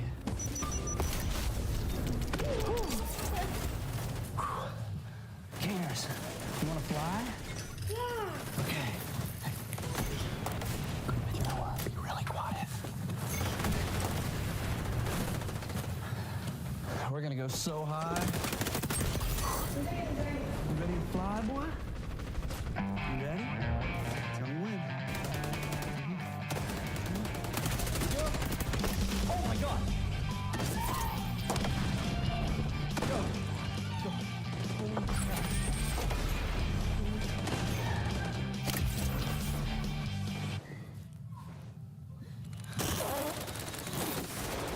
I'm sorry. His family vlog channel is a collaboration with his wife, Brittany Smith Atwood. His children are in them as well, and it's become a very popular hub over the years, obtaining more subscribers than his original channel. Needless to say, Roman Atwood has a rabid fan base and numerous supporters even to this day. He's able to aggregate about 200K views and upload on his family channel and podcast channels, though his main channel hasn't been active since 2016, and that's just because prank channels fell off, but he still is relevant. But with all that attention, there's bound to be some harassment. A minority of freaks that want nothing more than to make Roman and his family miserable by scaring the ever-living shit out of them. You see, sometime in late 2019, early 2020, the Atwoods started slowing down their upload schedule, at least in comparison to their old schedule, which was almost daily. Now, many speculated that this was due to COVID and the lockdown, as the Atwoods couldn't go out and venture like they had done before with the restraint of having to stay indoors in place. But there were other things at play entirely. In a video from November 25th of 2020 titled I Can't Beat This, Roman would hint that something bad had been going on and that he just wanted to talk about it, but he could not yet come out with the full story. When Brittany and I made our first video back in 2020, it was like 4 videos ago, we thought that we were really close to being able to come out and tell you this story. It was an important part of how we could come back. We have to wait for certain things to happen so that we can come back. This life, this world, my whole career has been completely on hold because of this situation. However, a few months later, on January 23rd, 2021, Roman would upload a video titled "Forced Off YouTube, Full FBI Story." This would go into full detail about the issue. In this video, Roman would state that the reasoning behind the sparse uploads and the disappearance of the Atwood family on YouTube was because the Atwoods were fearing for their lives. We have left out of the fear of our life. Literally, The safety of our kids, like our house, our everything we have. most of you know, at the end of the day, we're just a family. Like, we are literally a mom and dad with our kids, and nothing is more important than the safety of our family. We've been dealing with some extremely scary stalkers. I don't mean like the stalkers that just kind of call your phone, they get a hold of your number and they're calling you and They drive past your house. Like, prank not phone like that. calls. It's like has targeted us for literally just harassment 24/7. Extreme harassment. It seemed that the Atwood family was dealing with a seriously scary stalker situation. And we're not talking just the type of dude that, drives by your house to fuck with you. That stuff is bad, but their situation went far beyond that. Some of the things that these stalkers reportedly did to the Atwoods included placing a bomb threat while the family was attending a funeral, which caused the Atwoods to have to get in touch with the FBI. They've also apparently hacked into the family's vehicles, shutting them on and off, and they've reportedly even gotten access to the actual house at one point to where they can turn the power off remotely. It's even said that the Atwoods have essentially had their identity stolen, with the stalkers/hackers gaining access to their important personal information, canceling the Atwoods' car insurance at one point, and when they tried to get their shit turned back on, the stalkers started sending photos of them that were taken from somewhere outside of the house, like there were people looking at them taking photos. Every detail, every private boundary, anything to do with a camera or an account, these stalkers had access to. They'd fuck with the Atwoods' mail and would send them packages addressed with extremely disturbing names on them. These guys would like change our mail. Like we would just get mail, our mail, but instead of saying like Roman Atwood or Brittany Atwood, it would say like abortion bombing. It was always super like dark and evil. It was always like super hateful and super just demented. It was never like something funny or silly. It was very, very like just dark. Anytime that the Atwoods would regain one of their online accounts back, the stalkers would simply break in all over again and change the info. These disturbed individuals were tormenting the Atwoods. Anytime that they tried to change their phone numbers or other information, the stalkers would always get access back or would be able to track them down somehow. And then like we would spend all the time to get our numbers changed, like get all it changed, and then instantly be a text. Like, you think you can just change your number, or like you think you can hide, or just super scary, guys. Like when you think of like intrusive, like it's the most intrusive feeling that we've ever had. It's the worst experience we've ever had in our life. It seemed like there was nothing that they could do. They were basically hostages in their own home, kidnapped by an unseen entity that knew everything about them and was threatening their lives. The Atwoods were in fear for their lives and were forced to get in touch with authorities to the point where they basically had FBI agents in their house at all times. The FBI also advised them to get off of YouTube so that didn't interfere with the investigation, with them being public figures. They didn't want the Atwoods to accidentally tip off to the public that, they had FBI looking into these perpetrators. Later in the video, Roman would state that the FBI was a huge boon to their family, and it was with the help of the feds that they were even able to speak out publicly on the matter. There is light at the end of this tunnel. We're so thankful for the FBI. Just above and beyond. It's the only reason we're able to make this video right now and break down this barrier and move on. Like, you don't know how hard it is for us to back people quickly because we were going through all this stuff. You have no idea how hard it is to put that smile on and try to give you my pure energy. I mean, apps are when they when they actually do their job.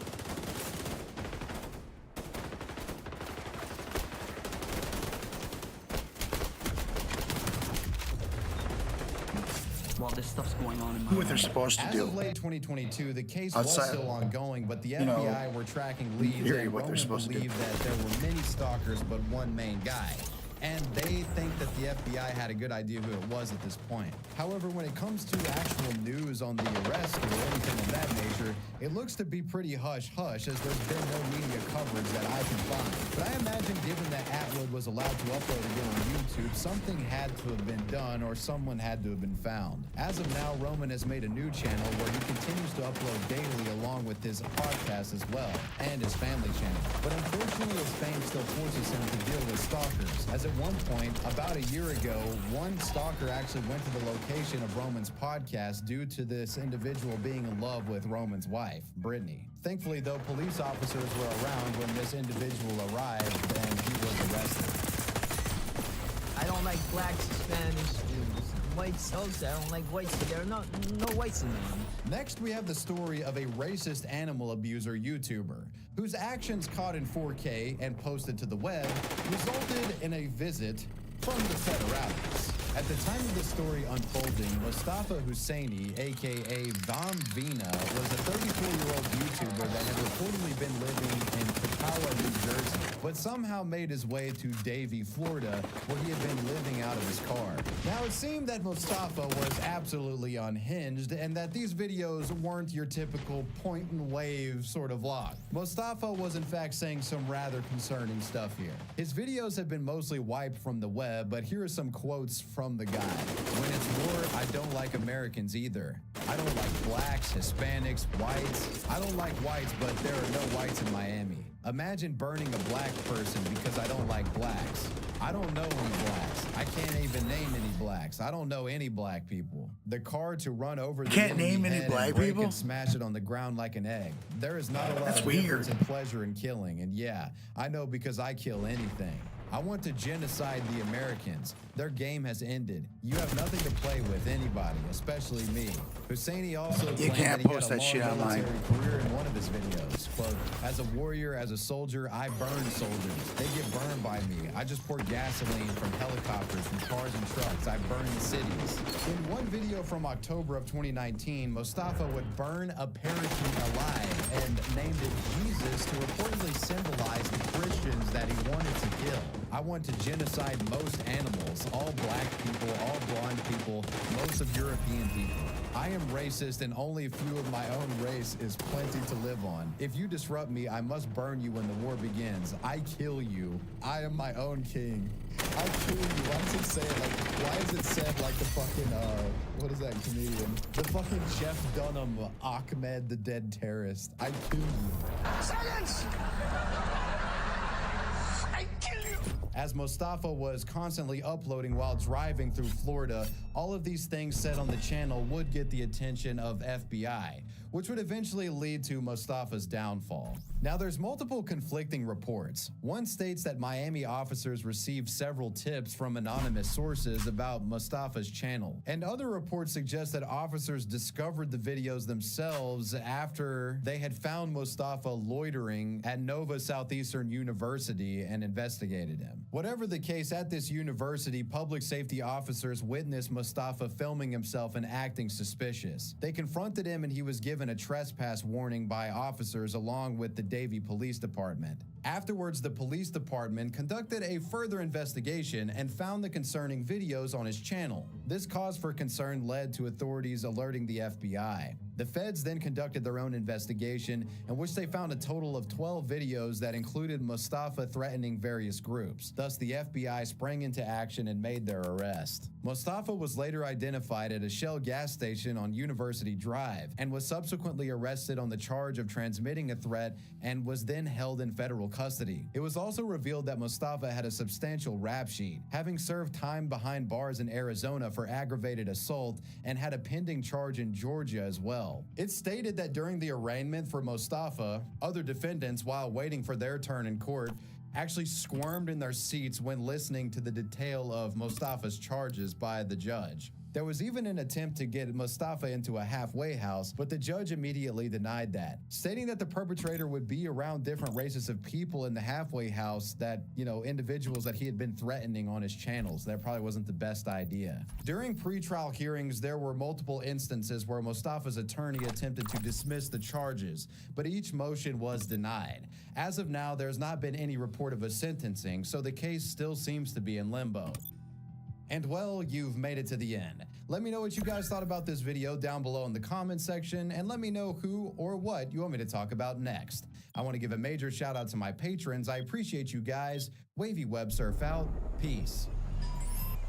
So now you do, how many milligrams are you doing right now? This is 6 milligrams. 6 milligrams. He's got in one. He's got one. You got one in. Yeah. Yep. Now hold on. How many? You're doing 18 milligrams at a time. Don't be a pusher. You're being a bully pusher. Yeah. No, he's like a guy's guy. I was thinking, my boy Mike Catherwood. I'm not even trying to flex on us right now. There's no flex about doing multiple. There is though. There is though. We're like a frat. We're like a frat. Yeah. We're a frat house. Yeah. What's up, guys? Welcome back to the channel. This is the first video as part of a new series I'll be making of Shane Gillis roasting people, so make sure you're subscribed, otherwise you might miss out on some of my uploads. Quick shout out to my almost 95,000 strong regulars who always turn up for me. Love you guys. Oh yeah, and I almost forgot. Hi Shane. So there aren't too many instances of Shane and Brendan being in public together, and I think this is really interesting because in terms of the Brogan comedians, these two guys are basically at completely opposite ends of the spectrum. On the one hand, we've got Brendan, who left the UFC to become a full-time podcaster and stand-up comedian. Well, he doesn't exactly do comedy, he kind of just stands there and says random words into the mic. And Matt and Shane actually discussed Brendan's meteoric rise to the worst comedian of all time, but I'll get to that a little bit later, because on the other end of the Brogan spectrum, you've got the man himself, Shane Gillis, who looks to be the next big-time comedian. And like I've said in previous videos, I find the dynamic between Shane and the Brogan comedy brats to be really interesting, mostly because I personally believe that Shane only puts up with them because they're buddies with Rogan as well. But if you go back to 2019, when Shane was fired from SNL, he wasn't super close to Rogan and the brats yet, so I've managed to find a few clips of him discussing Brendan, especially in relation to how much hate that he gets. So like I said, this was 2 years before Shane made his first appearance on JRE, even though he's been friends with Rogan for a while. JRE, fuck Joe Rogan. Part of Rogan's fucking inner circle. unfunny bitch. Certainly not compared to nowadays, where he's got a regular spot on JRE's Protect Our Parks podcast. So this all started when Shane stumbled upon the Fighter and the Kids subreddit and made an interesting discovery. Oh, I was looking at Reddit. I was looking at the Fighter and the Kids Reddit. Dude. Hilarious. Tough stuff. But while I was looking at it, they had a post about us. Really? For shit hit. Shout out the homeless cats. And hell yeah, dude. they're hilarious. It is very funny. The dynamic was like insane. looking down through the comments, and one of them just said, "Hi, Shane." I was just like, "Oh, that's hilarious." It made me laugh. Being like, I know you're gonna read this. He's gonna read this. Yeah. It's really funny. That's actually really Yeah. I always find it funny to hear about other comedians speaking publicly about Brendan and all the hate that he gets, but this was actually a pretty unique situation where Matt and Shane spoke pretty loosely and candidly about the Fighter and the Kids subreddit specifically. And just to give you some context before we go on, this is wild. At the time that this episode was recorded, the subreddit only had 14,000 members, but as of January 25th, 2024, it has 153,000 members. Another trade, holy which fuck. is crazy. But yeah, like I said, this is a pretty rare find to hear Matt and Shane speaking about this, because they surprisingly understand the details around why the subreddit was created in the first place. So I'll get to that in a moment, but first, let's hear Matt and Shane's take on the subreddit itself. Oh yeah, that could be our fan base, dude. Let's poach him. You want to poach him? I mean, I would, yeah. Hell yeah. I mean, dude, that whole subreddit is dedicated to just hating on that podcast. And I know I looked into it more. You think they're razzing them? There's definitely some real hate. Yeah. But there's also definitely like, this is funny. Just razzing the guy. Yeah. Oh no, yeah, I don't think it's necessarily all Google hatred. Yeah. But it's pretty much dedicated towards being like. They don't post like funny clips. They post just like him f***ing up. I know. Which is that's what I was talking about last week. How it's funny now that that's a whole thing in and of itself. Like we're gonna meet every day and just completely f***ing try to tear this shit down. And you know, and of course they're razzing them, but it's still like, dude. I'm looking at that being like, I would like to think I'd be able to take that day in and day out, but I would bend to the mob. I'd be like, I'll do whatever you. Stop making fun of me. Yes. I would bend to that mob. 14,000 people. They're homeless cats, dude. It's an entire city dedicated. They're called homeless cats. I know, but yeah, because they made fun of. Yeah, beast, dude. I'm all in. Yeah, these guys get it, and that's what makes this so interesting to listen to. Because again, this was over 4 years ago, and a lot of things have changed for Shane over that period of time, which I've documented on this channel recently, particularly with regard to Shane's appearances on Flagrant with Andrew Schultz. But we just heard them talking about how if they were in the same position, they would have caved to the mob and begged to be released from their grip, and that was only when there were 14,000 members. And in this next bit, Matt breaks down exactly why this all started in the first place, so let's hear from them first, and then I'll break it down even further. I watched that whole incel documentary about the guy that made that, a documentary about... Yeah, so I know exactly what's going on in that subreddit. So I watched that documentary, and then I went to the subreddit. I'm like, whoa, dude, there's like a whole space where you can just act this whole subculture of these people. There's like a small city worth 14,000. Yeah. A small city's worth of people, like a rural town's worth of people who are dedicated towards like watching your every move. Yeah. But the sin they're punishing him for is taking that like kind of elitist attitude towards his fan base. He was kind of like, you guys are losers, I'm killing it. And they were like, dude, we'll hive mind make fun of you. And it's like, dude, I would instantly cave. Yeah. I'm like, so I'll quit. You guys, I'm done. When I first heard that clip, I thought to myself, finally someone gets it. Now, what I mean by that is, you know, we often hear other comedians talking about the hate that Brendan gets, but they usually just refer to it in general terms and how it's really bad or that sucks for Brendan, blah, blah, blah. Basically just empty platitudes without going into much detail. But right there we heard Matt actually acknowledging that it was Brendan who leaned into it, and that's what caused it to grow so quickly. Now, Brendan isn't your average comedian. Well, he's nowhere near average, but what I mean is he's a former football player turned MMA fighter, so he probably doesn't see things the way most normal people do. If he feels like he's getting bullied, then he'll take it head on and not back down, because that's just part of his DNA. He's a big dude, he's strong, he's a fighter. Yeah, I think you guys get the idea. So when some of his fans started calling him out for being an elitist snob, he didn't cave in and drop it or let it go like most comedians would. He didn't even ignore it like Papa Rogan seems to be so good at.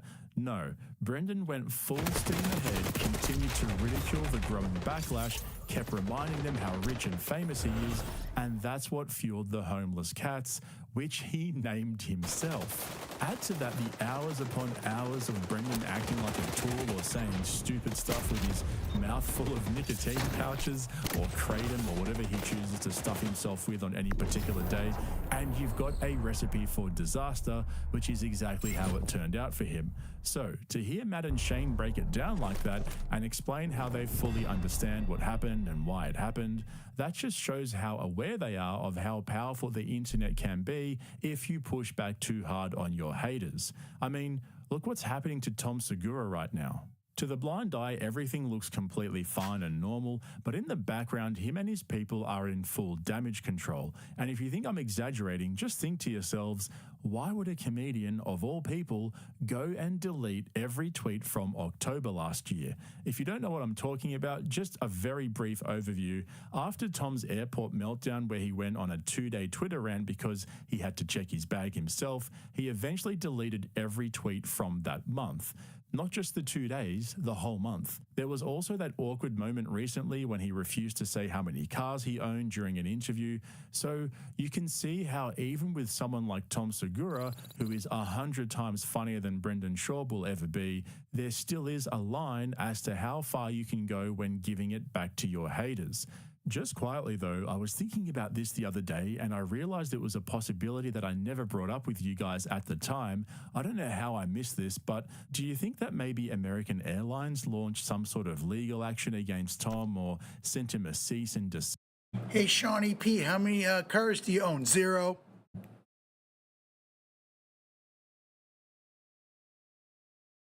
Letter or something to that effect, and as part of a confidential agreement, he had to delete all those tweets, but instead he tried to mask it all behind smoke and mirrors and just deleted the whole month so that people wouldn't know exactly which tweet or group of tweets it was.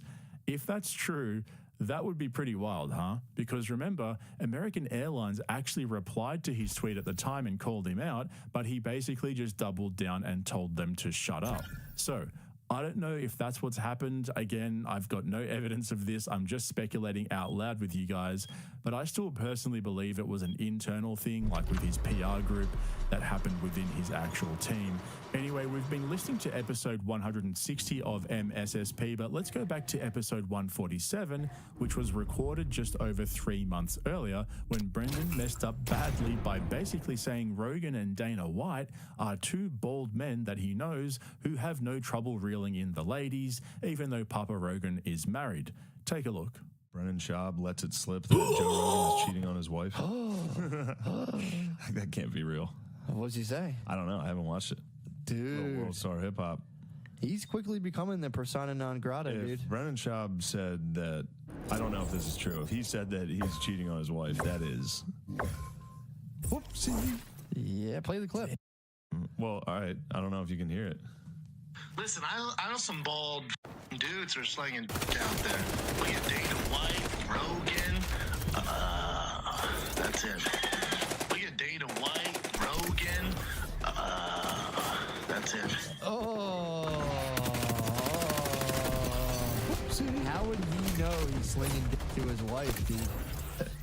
You know what I'm saying? Maybe he's saying, like, what married guy, like, yo, that dude's slinging dick to his wife and his wife alone? Maybe he's saying he could. Or he could be talking about stand up. But as soon as he said it, you could see his face, like, All you gotta do is, is that live? What was he doing live? The Breakfast Club? How many trades am I going to get tonight? I don't know. It's him and Theo Vaughn. Probably, dude. It's probably a live video. But I mean, he might have been talking about stand-up. Sometimes say like he's out there slinging. No, Dana White. He's talking about bald guys that get pussy. Oh. Fuck.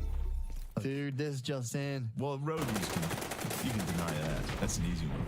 That's what, because we don't know what that setup is. That intention, like Schaub's intention there. Maybe he just meant like if he could, like, you know, maybe he didn't mean slinging, like, actually. Also, that's see. How does he know Dana White's slinging? I mean, I'm sure he's partying. I think he just made. Oh well, because he's UFC. Probably partied with him. Yeah, he definitely knows.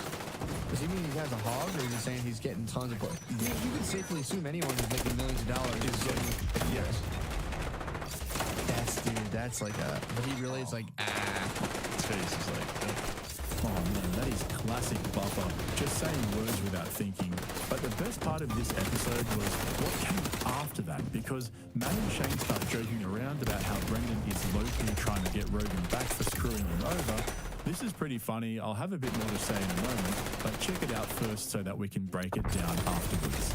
Rogan's destroyed him. Yeah, he was like, don't do a stand-up special, dude. You're not good enough yet. No, I think he just. Oh, did he say that to him? Way back when, he was like, I'm telling you, man, you don't want to do that. You're not ready to do an hour yet. He's like, you haven't been doing it long enough. And that's why he like titled it like, could you believe it? Or like, it was basically a title being like, you couldn't even believe it. Nobody can stop me. Yeah, dude. He's got a weird hang up on Rogues, because Rogues. Well, Rogues, I meant Rogues. Did you ever see him like talk him out of UFC? Oh yeah, that's like part of it. That's like a mean one. Well, that's what he was saying was like the genesis of his stand-up career. Where people were like, yo, you're too funny, you're getting punched in the head, bro.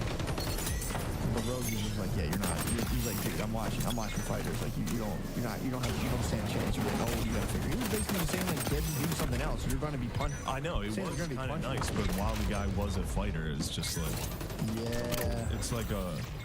You got to be close friends to hit him with that, and you don't do it publicly. Like on air. Yeah. Right, you're washed up. Like that's like or like you're soft. You don't have that fight in you. It's like, oh man. Yeah, but I mean, me and Rogan are martial artists, so like that's just how we're blunt with each other. We're blunt with other martial artists. I would say the same thing. I was like, yeah, bro, this isn't for you. Martial arts is for dorks. Fuck you. Dude, why do you do that? All right, there is so much in there. First of all, the special they were talking about was Brendan's first comedy special titled Come at me, Karate Not Kid, Being I'll shoot you in the Surprised, face. which was recorded in January of 2019 and released later on in May. And they were 100% correct because Brendan got that idea for the title from his infamous dressing down by Rogan way back in 2014. This is the reality of it. I worry about your commitment to fighting, and I worry about where you stand. Not your commitment to training. Not your commitment to training, not your commitment to give it your all. I think you have one foot out the door. I think you're looking. You disagree? I think you're looking at where the future is going to take you, and that you can't do this forever. You know, and I think that's a very dangerous place to be in fighting. And I've seen it with a lot of guys. They early in their career, they're invulnerable, they're beasts, they're monsters, they're 100% focused. Fighting becomes their life, it becomes their everything. And then somewhere along the line, they start thinking, how long can I do this? When's the out time? What's my exit strategy? If you had a wrestling match with King Velasquez, how long do you think you'd do? Straight up wrestling? Yeah. I think people would be surprised. Really? You think so? Mm-hmm. I think you'd be surprised. I really do. I think he'd pick you up. And I say that as a friend and a guy who loves you. So that's where the title You'd Be Surprised came from, and it goes back to what Matt and Shane were saying earlier. Actually, this is a really good example. Brendan has a history of leaning into things that just end up being really cringe. It's obvious that when Rogan said, I think you'd be surprised, that it really stuck with him and he couldn't let it go. So he probably thought it'd be a flex to use that same phrase as his first comedy special title, you know, thinking that everyone would be like, oh bro, that was insane. Who knew he was so funny? But instead it ended up just being a massive cringe fest, and the fact that he tried to give it that title as a flex, but it backfired, makes it funnier than anything he actually said on stage in that special.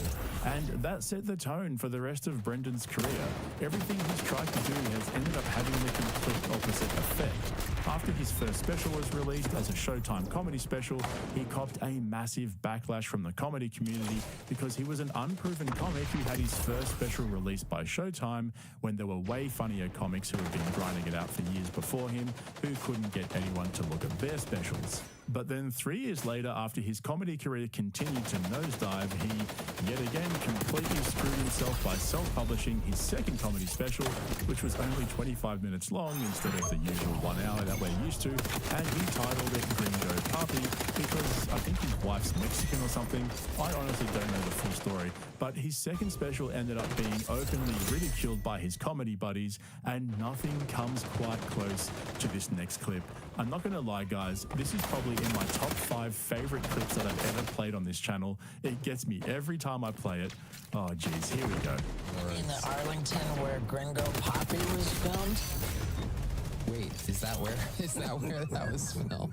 Is it? The Dallas Improv, Arlington? I think so, yeah. That's where Gringo Papi was filmed. No. Tough act to follow.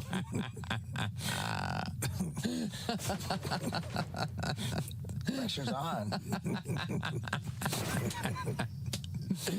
Oh man, how do you know that? How do you know that was filmed there? I was fascinated by that.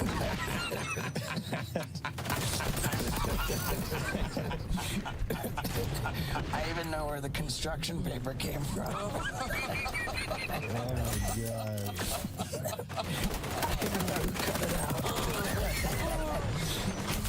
Oh my god, it's so funny. Yeah, we all are. We're all very fascinated about it. It was fascinating. Yeah. I mean, just like, I'm particular. I mean, I think Tony Hitchcliffe is.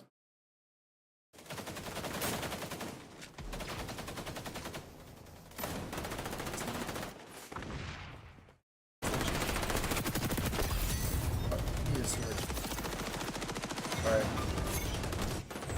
Really close close to that because of the known for other things coming into stand-up, like first special on Showtime, you know, and then like putting out the second special on your own. 35 minutes. 25. It wasn't really? It was 25. Oh, my goodness. Oh, it's interesting. It's like death by 1,000 self-inflicted paper cuts or something. It's pretty intense. Oh, I just had a mad idea for Bubba. He should call his next comedy special Death by 1,000 Cuts. I'm telling you, I'm onto something here. It'll be the best 15-minute special you've ever seen. And so here we are. I'll tell you what. Those clips from Matt and Shane's secret podcast are absolute gems because you'll never hear them say stuff like that anymore. Shane's too close to those guys now, and he's even spoken about that in a previous interview with one of the Barstool podcasts. I can't remember which one. I'll pull it up on the screen for you. I've covered it in a previous video. Basically, he said that before he joined the Brogans, he thought they were all tools, but when he got in with them, he started to loosen up and accept the LA comics as his buddies and all that warm and fuzzy stuff. And I stand by what I've said previously. I think deep down, Shane thinks they're all snowflakes. Oh my God, look at that picture. Dorks. I just can't see how Shane's personality gels with those The guys. dudes are And talking to each other, you've got the to two remember, girls are Shane's like only been side. on the Fighter and the You Kid fucking podcast virgins. once back in 2021, a couple of months after he went on JRE for the first time. Apart from the fact that the Fighter and the Kid is basically a dead podcast at this point, I think that says a lot. Shane only goes on JRE regularly because that's the top of the food chain, so he doesn't need to mix in with all the other Brogan comedy brats, apart from his yearly appearance on Flagrant every October. Anyway, that's my breakdown of Shane Gillis versus Brendan Schaub. I'll be making more videos like this where I dig into MSSP history and pull out the best bits of Matt and Shane roasting people. I've already got a few in the pipeline that I'm working on for you guys, so they're going to be pretty funny. But that's it from me. I hope you enjoyed this video. Let me know what you guys think in the comments below. And if you haven't subscribed yet, sort that out, jump on board so you get all my uploads right there in your feed. Shout out to all my regulars. You guys are the best. I'll catch you in the next one. And your stand-up is good. Yes. And you've been working at it. Very hard, yeah. And your stand-up is good. Yes. And your stand-up is good. Yes. I think you'd be surprised. I really do.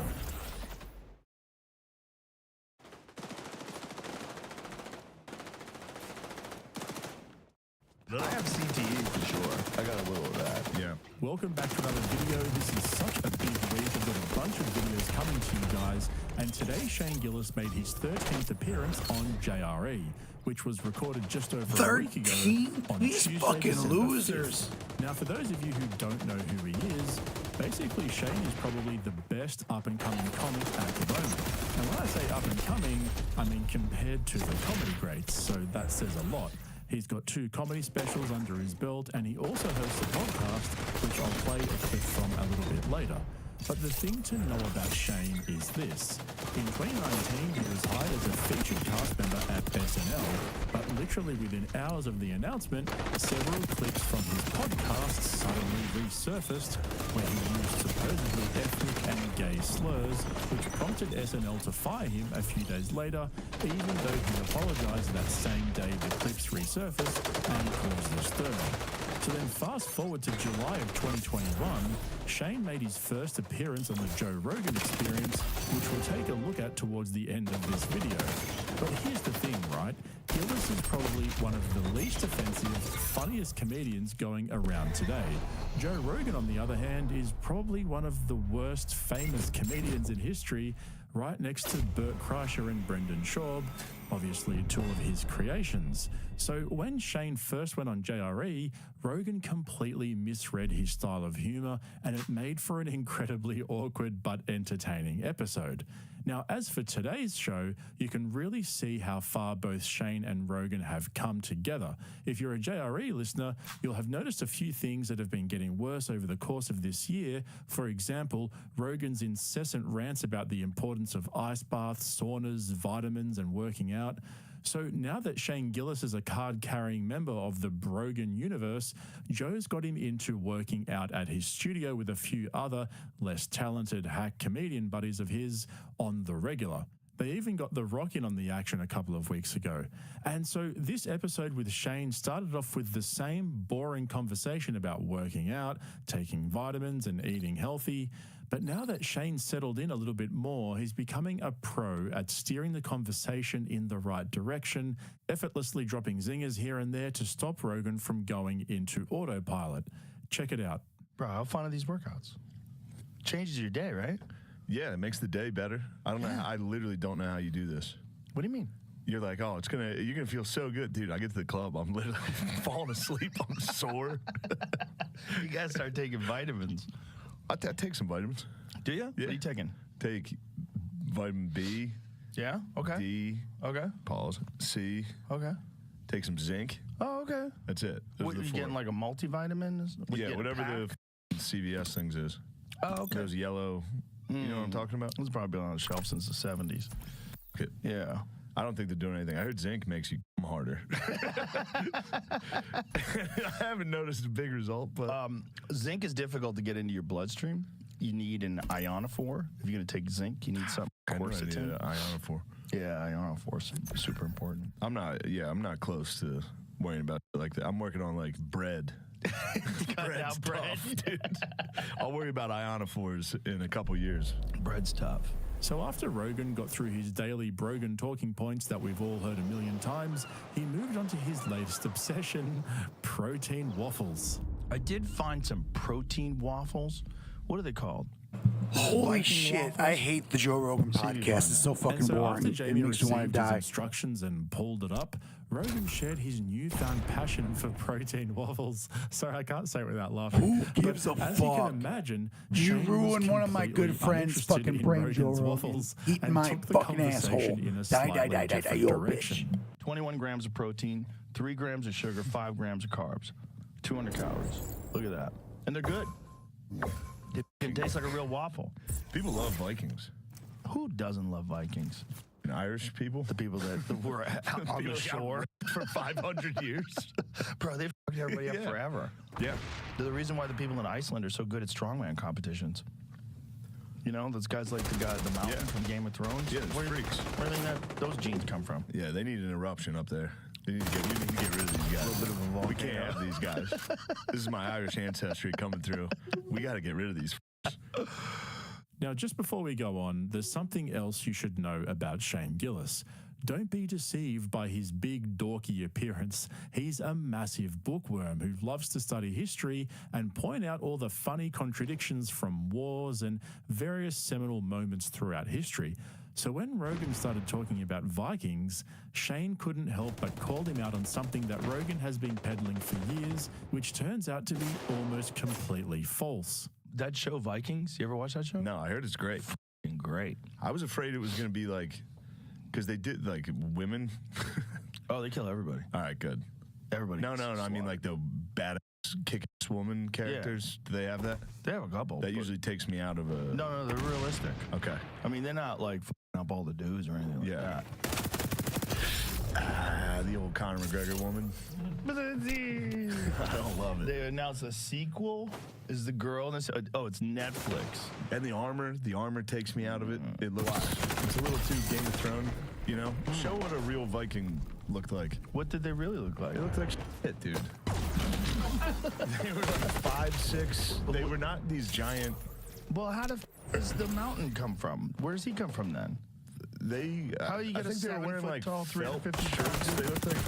Look at that. They look like hobbits, dude. What is that? That's not them. But that's not right. Oh man, the amount of times I've heard Rogan wax lyrical about these ancient giant Vikings with supernatural strength and how they have superior genetics, and it must have been something in their water or whatever. Well, it turns out that it was just a myth and the stuff of legend. And when Jamie started pulling up facts, Rogan wasn't very happy that his bubble had been burst. I mean, what's next? Santa isn't real? Shh, don't tell him. As for the male warrior caricature, historians doubt they actually wore cartoonish horned helmets in battle. Oh, come on. I know, man. In fact, only one preserved Viking helmet has materialized in Scandinavia, and it was horn-free. Only one? Which appeared with the sole surviving helmet. One suit of chainmail and one helmet. This was likely worn exclusively by elites and professional warriors despite its common appearance in mainstream depictions. But what I really want to emphasize here for you guys is how far Shane Gillis has come in his appearances on JRE and how he's well and truly developing into an elite podcast guest. Now, if you think that sounds cringy, let me explain. As all my regulars already know, the whole Brogan podcast universe is one big circle jerk. They go around having the same conversations on each other's podcasts so they can throw in 200 ad reads in every single episode and get their bag. So when someone like Shane came along, he became somewhat of a statistical anomaly on the podcast circuit. Not only is he a completely normal, unpretentious dude, but he's also deceivingly intelligent. Watch how he continues to steer the conversation in the right direction through his witty sense of humor and saves us from Rogan's long, drawn-out dribble. Oh, this one's good. They just keep making him so cool. Yeah, they make him real cool. And they're a bunch of murderers, and you like them. Yeah, I don't cheer for them. No? No, I don't like the Vikings. Because of your culture. Because of my culture. No, they're just, I think they're overrated. Really? Yeah. Overrated. Everything about them's rumors. They're like, oh, they discovered America first. It's like, no. I think yeah, dude, you got to give Columbus his due. Columbus gets no due. Everybody hates Columbus. He's a sucker. Bro, did you ever read that one? He didn't use it. He landed in the Bahamas. Who cares? Did you? That's crazy. He did that. Did you ever hear that one? There was one priest that traveled with Columbus that wrote those horrific stories of what they did to the Native Americans. Snitch.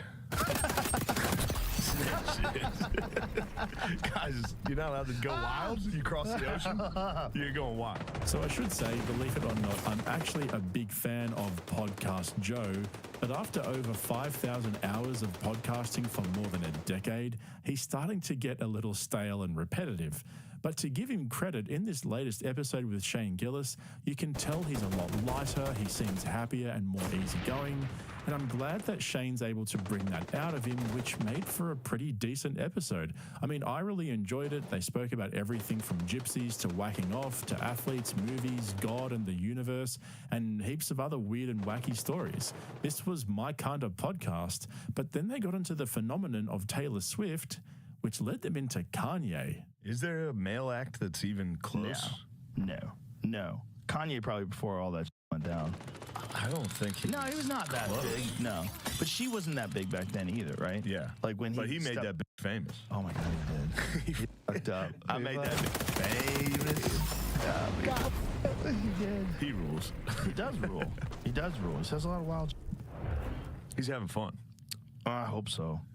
Well, no. I bet his new album's gonna be a banger. Yeah. You push that dude, but you push that dude in a corner. I bet he comes out swinging. I bet this new is a bang. Yeah, he's the best. Isn't he in like Saudi Arabia or something recording it? He was.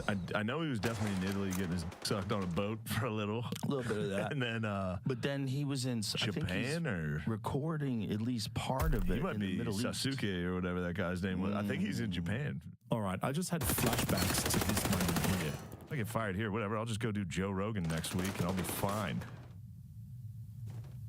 Anyway, I thought that was funny. No? What? I was like, I literally. Is that what you thought? I literally thought that. Oh, okay. Yeah, I thought it'd be funny. Well, it could have been funny. Yeah. I was booked up, though. No, it's fine. It was just funny to truly. That was a conversation I actually had. Really? In Lorne Michaels' office in the middle of that. That's hilarious. So that clip from Shane's first JRE appearance went absolutely viral and haunted him for months. I'll come back to that and give you the full context in a moment, but that little jab that Shane threw about Kanye getting a missile hickey on a boat in Italy went straight over Rogan's head. A couple of months ago, Kanye and his Aussie girlfriend Bianca were busted by paparazzi after she was photographed giving him a mouth hug on a boat in Venice. They actually ended up getting banned from the boat rental company, and the photos of her giving mouth to South Resuscitation made it all over the world. But it was just funny that Rogan clearly had no idea what he was talking about and brushed it off in his signature style. When this happened the first time on their first podcast together, it really bothered Shane. He beat himself up about it so bad, and he actually brought it up twice after it happened in the same podcast.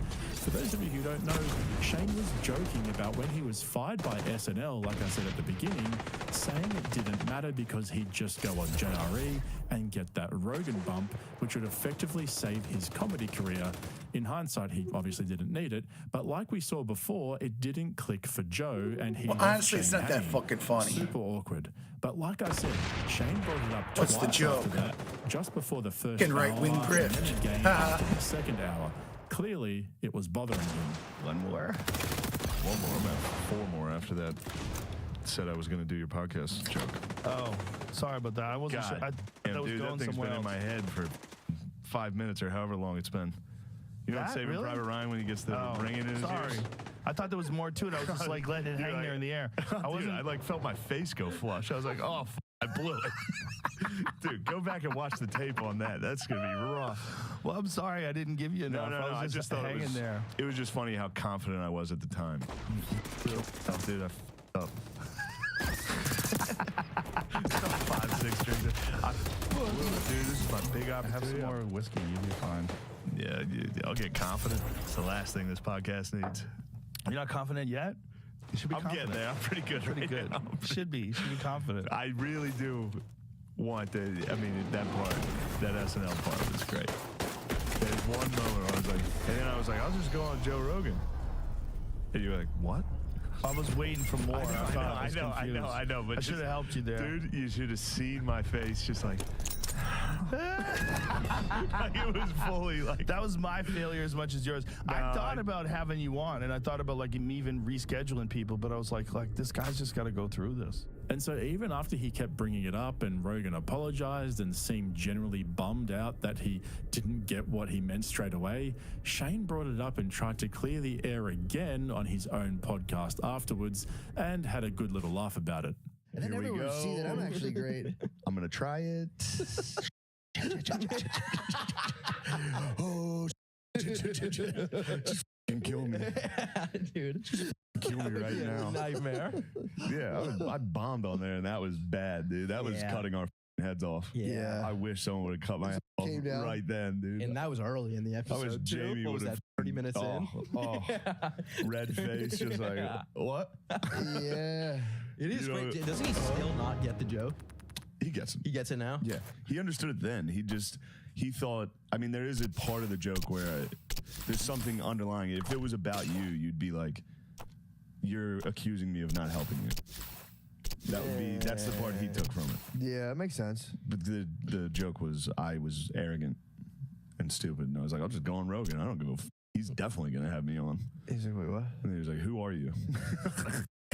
Look, I actually liked the fact that Shane was so hung up on that whole episode. For most of us watching, we could see that he was just trying to have a laugh or whatever, say something funny. And the fact that he felt so stupid afterwards just goes to show how down to earth he is. I mean, compare that to the collection of stupid things that Bert Kreischer has said on JRE, or just in general. And I know I sing Shane's praises a lot, but I really think he's an important part of the podcasting universe at the moment, in a similar way to how Theo Von and Tim Dillon carried the space for so long.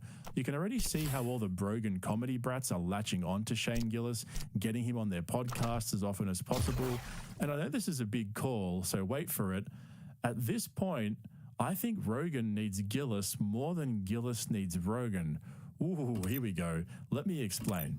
I've said this before about Bill Burr and Dave Chappelle, and there are a few other guests as well in this category, but particularly those two who are comedians. Whenever they go on JRE, it's an open and relaxed discussion, and Rogan opens up and he seems to have a good time, and they're the best episodes. But I think the reason is that Rogan respects those guys because they give him comedy legitimacy, and that's what Rogan's about these days. He's got the comedy club, he's putting on more and more comedians onto JRE, he's moving into legacy mode, and it seems like Honestly, if any of these boneheads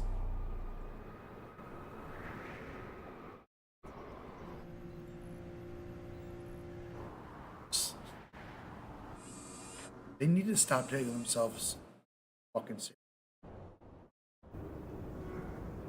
Chill on.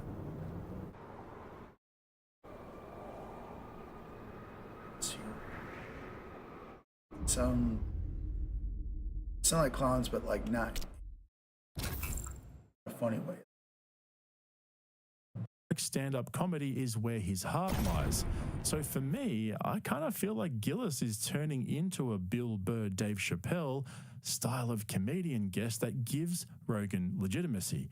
And the dead giveaway is the way that they don't always agree with him on everything, and they can push back comfortably, kind of like a real conversation between two normal people, you know?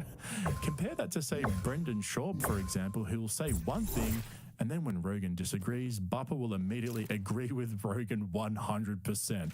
So that's what I mean when I say Rogan needs Gillis more than Gillis needs him, because Shane's profile is rising so quickly that it almost makes up for all the Brogan comedy brats that we've had to put up with, and I think Rogan knows that. But anyway, I know it seems like I've been fangirling over Gillis lately, but I think that's just more of a reflection of how bad podcasting has become when a funny, down-to-earth comedian becomes such hot property. Anyway, that's it from me. I hope you enjoyed this video. Drop a comment below. Let me know what you think about all of this. And if you ask me, like, do I like being famous? Yeah, I do. I don't mind it at all. I actually enjoy it. Yeah. And when someone says, good for you. I'm sure there's times where it's taxing on my family. It definitely is. We were at Target the other day doing a road trip, and someone got on the loudspeaker and was like, the machine's building. Yeah. And I heard people scream. Yeah. And my daughters got really upset, and Leanne went and chastised the manager and was like, yo, he's with his family, he's trying to have a moment. I was like, let him go. He gives it go. What's up, brother? No, just a comedian. Yeah. What's the joke? Yeah, when I was 22 years old, I got involved with the Russian mafia. How's that? I'm trying to think which child-friendly joke I have. I don't know. I don't got one for you. Oh, I just wanted Take care, brother. I just want to ask if you were a YouTuber or anything. 'Cause... No. Oh, okay. Just a comedian. Sorry to let you down, brother. Have a good one. Kids can be so cruel sometimes, huh? The sound of disappointment in Bert's voice as he tried to pretend he's not a YouTuber really does tug at the heartstrings. He's just a comedian. But there's a deeper meaning in there, which I think is really interesting. I'm not going to go down the whole social media change everything routine, but I will say there are countless celebrities in adjacent fields who have turned to YouTube to get that ad revenue, and as a result, they've found an audience which isn't typically their bread and butter. So for comedians like Bert, Andrew Schultz, Tim Dillon, Theo Von, they're comedians first and foremost. Some of them are actually quite good comedians, but they blew up on YouTube, not on the stage. So does that make them YouTube comics? I don't know, and does it really matter? Well, take someone like Shane Gillis, for example. Where does he fit into the Rogan comedy universe? Most of us know him from his awesome, not-so-secret podcast on YouTube and from his regular appearances on JRE as well. But there's something different about Shane Gillis, because I definitely wouldn't call him a YouTube comic. For me, he's a straight-up-and-down stand-up comedian, and that's what makes him so confusing to everyone. What is your one bougie thing? What is your one thing that it's like? Oh, that's a great question. Yeah, for I'm you. a little bit like I wouldn't want people to know. I'm a little bit I don't embarrassed. care if they know. I have first-class flights. Have to be first class, so you can read your Steinbeck. I was really impressed with that. Shut up. Oh, mama. What's the other bougie expense? Is it like, okay, obviously the comfort of first class. Is there anything you're like, ugh, I didn't know that I was this guy, and then you experience it and you're like, now I kind of have to be this guy? No. Really?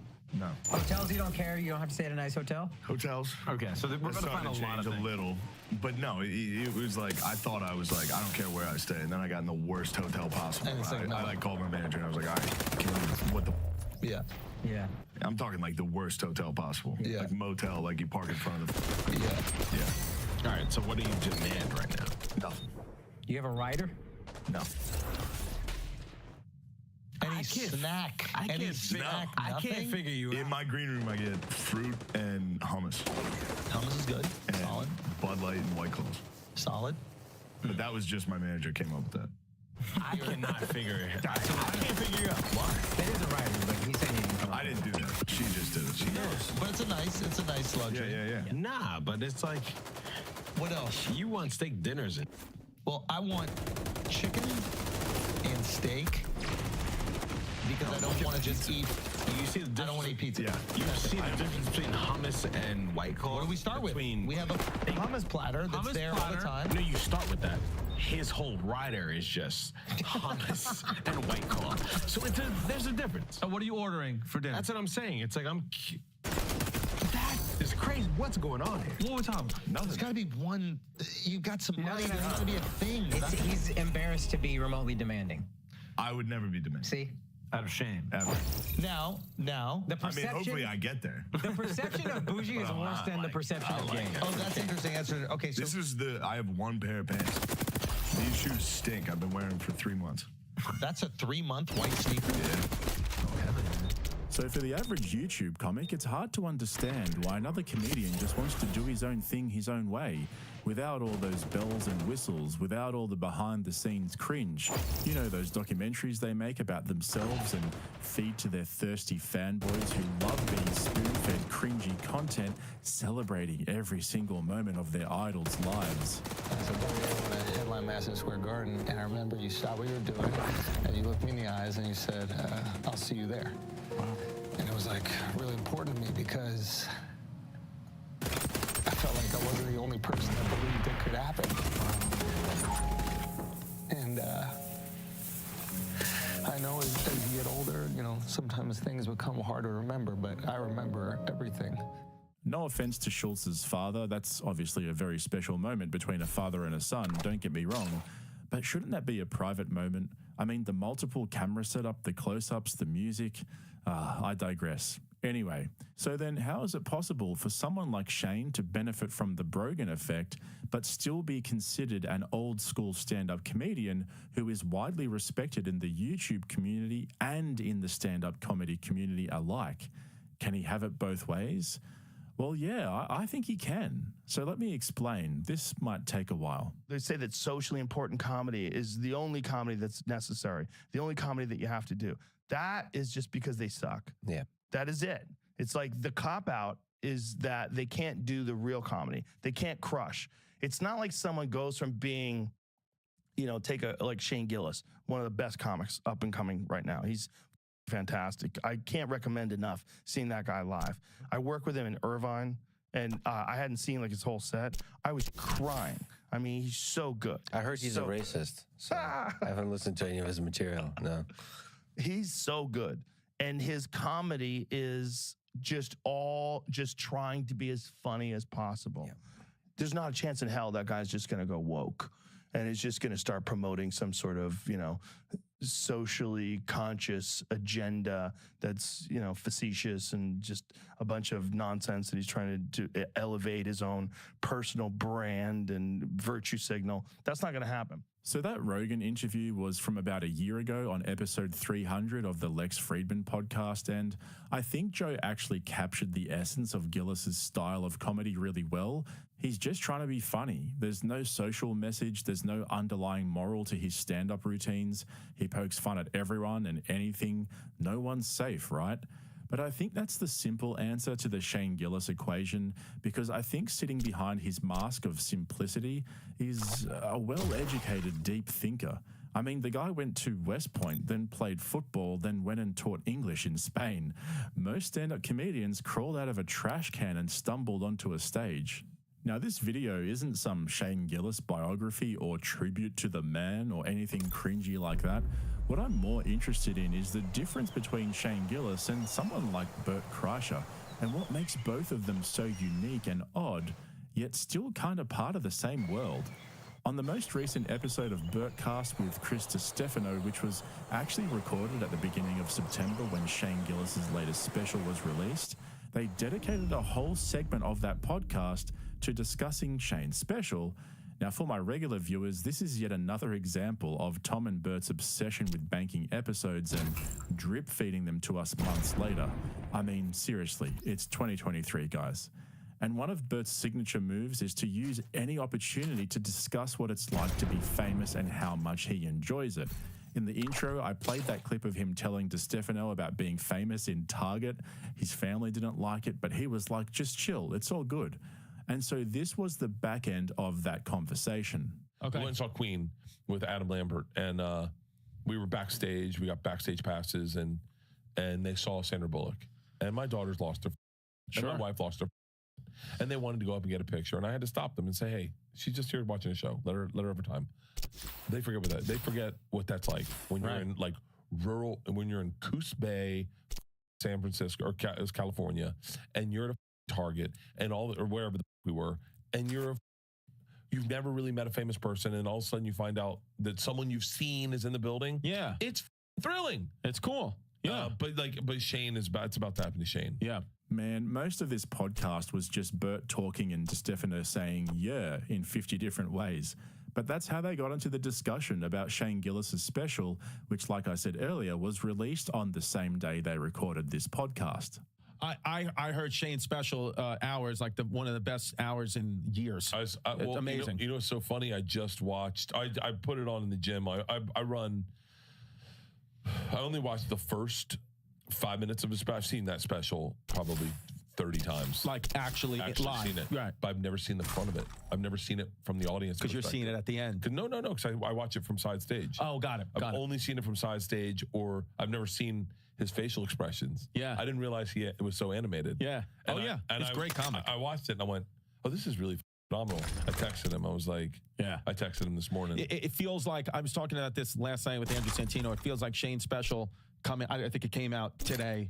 At midnight, right? Like that's one of those specials that like you already know. Like it's getting him to the next level, even beyond what he is now. Like it's already like it's just happening. I remember watching this the first time and thinking, geez, Bert really does have to make everything about himself. He didn't actually want to talk about Gillis's special. He was more interested in telling everyone that he'd seen it way before them multiple times and that he'd texted Gillis to congratulate him on the special as if he's like Joe Rogan or Jerry Seinfeld or something.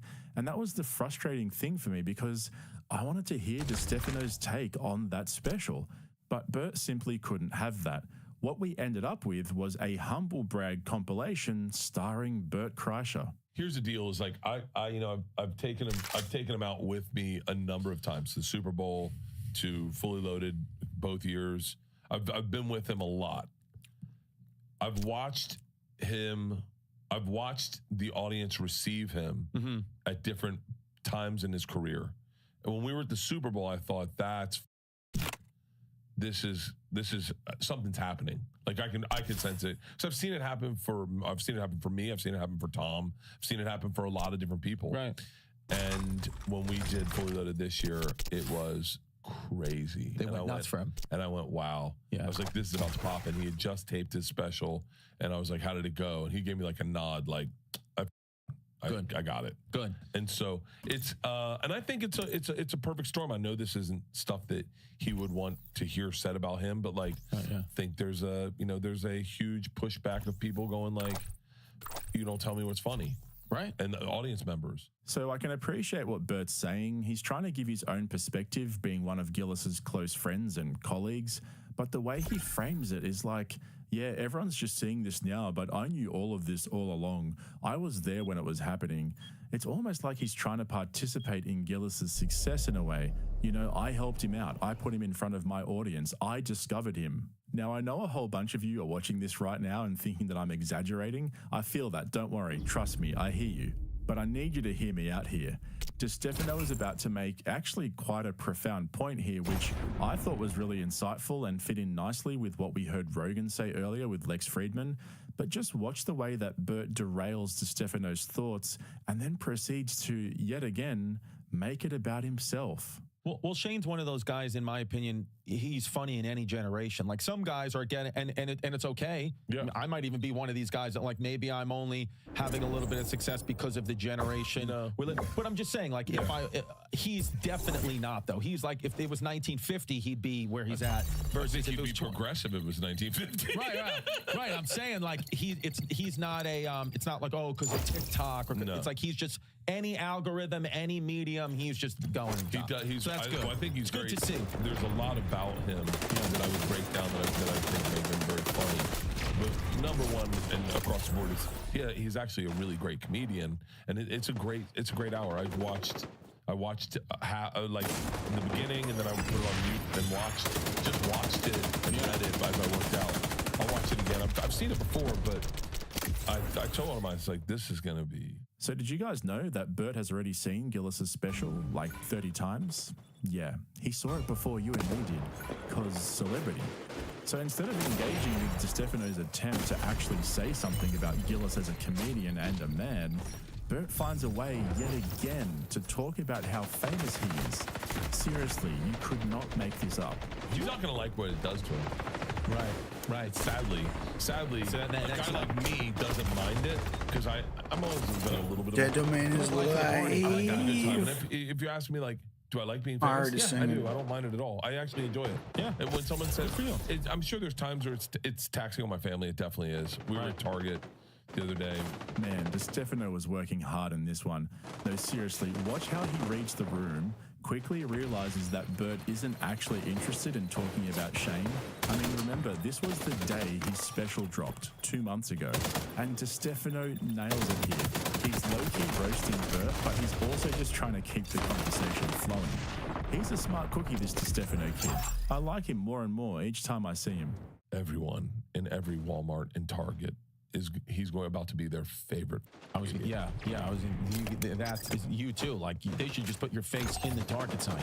You're a fan. You want Target. He is, and I'm curious to watch that because like Tom definitely pushed back from it and was like, I do not want to be recognized. He told people, don't come up and talk to me. Yeah. Like it's interesting to see how people deal with it. Ari's like that. Tom's interesting because I feel like Tom will have the arena sold out in the town and could walk past the arena in the middle of the day, and there might be people that don't say anything to him. I mean, his fans will go crazy, but it's like he's done a good. Fans won't give him. He's been able to do so well and also maintain his anonymity well as well. Like he's at very the top of the game, but yeah. We've had people come up to us and they'll recognize him and think it's me. Right. And they'll be like, yo, you're Bert. And he'll be like, nope. Yeah. He's like, no, you're the Kool-Aid guy. I saw you in the Kool-Aid clip. And he'll be like, nope. And then That's I'll interesting. walk up and they'll be like, shut the f up. Wait, is he the bald guy on the show? And like, and we went to NASCAR. He maybe got recognized like 5 times. I got recognized like 500 times. I believe it. And he was blown away, but I think he also didn't put himself out on social media the way I do. I'm all over TikTok. Like, it's just a way you approach. Yeah, depends what you want. It's like your method is right and his method is right. There's It's just nothing what wrong people with want. either one. I kind of wish I'd played his game a little bit. Right. Because it can be overwhelming. So let's just pause for a moment to appreciate Bert Kreischer's social media game. This is the latest clip that he's posted on social media as of recording this video. You ready? I don't like his dazzles on the line by itself. You want to do this where people aren't talking? I would move a tint of razzle dazzle to the next line. I know how to get her to stop Special talking. Community Festival and a world tour. Indiana, Cincinnati, Milwaukee, Nashville, Springfield, Little Rock. I'm coming this week. All right, you can talk again. So actually, what next week. Next At that first sentence. But it did shut her up. Man, that is some Mr. Beast level engagement right there. Bert really is a social media genius. He's just so creative. But I'll tell you what, in my travels through podcast country, I found this little gem hidden in episode 169 of Two Bears, One Cave with Louis C.K., where Bert discussed how much he's helped Shane Gillis come up, but he also made an interesting observation about Shane, which he thinks is a weakness, but Louis C.K. thinks is actually a strength. I actually found this really interesting. The hardest I've ever seen Shane Gillis kill. Mm-hmm. And Shane's great. There's no way to. The only thing I can quantify, I like to see him blow up the way he's blowing up, but I like to see him get more confident with his material and take bigger chance. I like that. Yes. The best thing about Shane was when I first met him, and he was just like an open micer, and you saw the funny thing that he didn't know was funny yet, Right. and you go, oh, this guy's funny. Yeah, he's a little a victim of his own act a little bit. Like, he isn't altogether comfortable up there, but I think that's good. I agree. think he needs to stay that way. He got a standing ovation opening for me at the Celebrity Theater. He got a standing ovation. Great. Oh, yeah. If you're Shane, if you're me and you got to go up next, you're like, oh, am I going to put on 2 that's shirts? all good am I for gonna you. take off 2 shirts? Jesus. He didn't know he was getting That's it. good for you. He goes, man, Shane, hand behind his back. All right, thanks. And they stood up and he went, no. And then he looked around and he started walking off. We're like, go. You're getting a standing ovation. Yeah. He destroyed. Me and him are doing, we're doing the Mullet Arena in Tempe. Oh, that's great. We're doing, you know, it's funny. I'll say, you know, look, obviously, Is it a sports arena? Who play? Is it how big is it? It's 5,000. Yeah. Oh, that's great for hockey. Yeah. And so we're doing February. I mean, I have to be honest and say it's a testament to Shane and Mark Norman. Yeah. Is I put them on the build, you know, a year ago and said, you know, hey, let's go to the Super Bowl. It's the weekend of the Super Bowl. I said, we'll do a show Friday night. And then I mean, I definitely sell tickets, but these guys are blowing up sitting now at a clip that we're doing, I think, 5 nights. That's great. I honestly don't say this lightly, it's kind of mean, but Bert really is a disgusting person. I didn't plan on saying that, but after working on this video, listening to hours of podcasts and putting together all these clips, man, you need therapy, bro. Seriously, you are a classic narcissist. I really didn't want to be saying this because obviously it's a really mean thing to say, and feel free to disagree with me in the comments and offer a different opinion, but I just can't take him at face value anymore. He seriously can't get through 2 sentences without talking about himself. Like, he can't just say, Shane Gillis is a great comedian because of X, Y, and Z. I like how he does this, I like how he does that. Everything always has to end up being about how famous Bert is and how he was there for everything, or how he knew all these things before everybody else did. His whole persona is exclusive Bert. Dude, if you're watching this video right now, I don't hate you. Honestly, I really don't. But bro, you need to get a grip. You're unbearable at this point. We all know you're a good dude inside, but you just need to chill and take a step back for a minute and just smell the fresh air instead of your own farts. And I'll tell you what, you guys have probably noticed something. Where are all my clips of Shane Gillis? You know, breaking down his approach to comedy, how he writes, his process, how he views the industry, how he views himself. Where are all those clips? Well, they don't really exist. I mean, there's plenty of clips of Shane on podcasts and all that, but he rarely talks about himself, and when he does, he gets really uncomfortable. He just lives in the moment and talks smack with his buddies. And for that reason, I was like, maybe I shouldn't make this video. There isn't really enough here to compare Bert with Shane. But then I realized, no, that is the video. That's the point precisely. It perfectly captures the nuance of their differences. Shane Gillis is front and center at the moment. We're seeing more of him. He's going on more and more podcasts. He's blowing up. But he's still just Shane. He hasn't turned into a grade A narcissist like Tom and Bert and, you know, Tim Dillon, Andrew Schultz, because he's not continuously talking about himself. Here's a perfect example for you. Recently, people got annoyed because they saw Shane Gillis wearing an expensive Versace shirt at an event. I think it was like a UFC event or something like that. I can't remember. But I don't get that. Who cares? The guy's got money. He flies first class. He's got a few expensive shirts or whatever. That's not the problem. See, most of us don't really care if these guys have nice things. Rich people buy rich things. Welcome to the world. And this is what Tom Segura doesn't quite understand. It's not about the things you buy. It's about the person that those things turn you into. And that's why I think people like me are following Shane Gillis's rise with a keen interest. We want him to do well because he's still just one of us. He sits around with his buddies, he has a few drinks, cracks jokes, and he doesn't really care about anything else. He hasn't made that lifestyle his brand. He doesn't have some overly crafted image that he obsesses over, posting his life on social media like all those other guys do.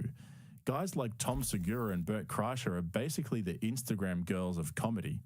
So at the end of the day, it is possible to be part of the Brogan universe, but just be a normal dude and take it as it comes.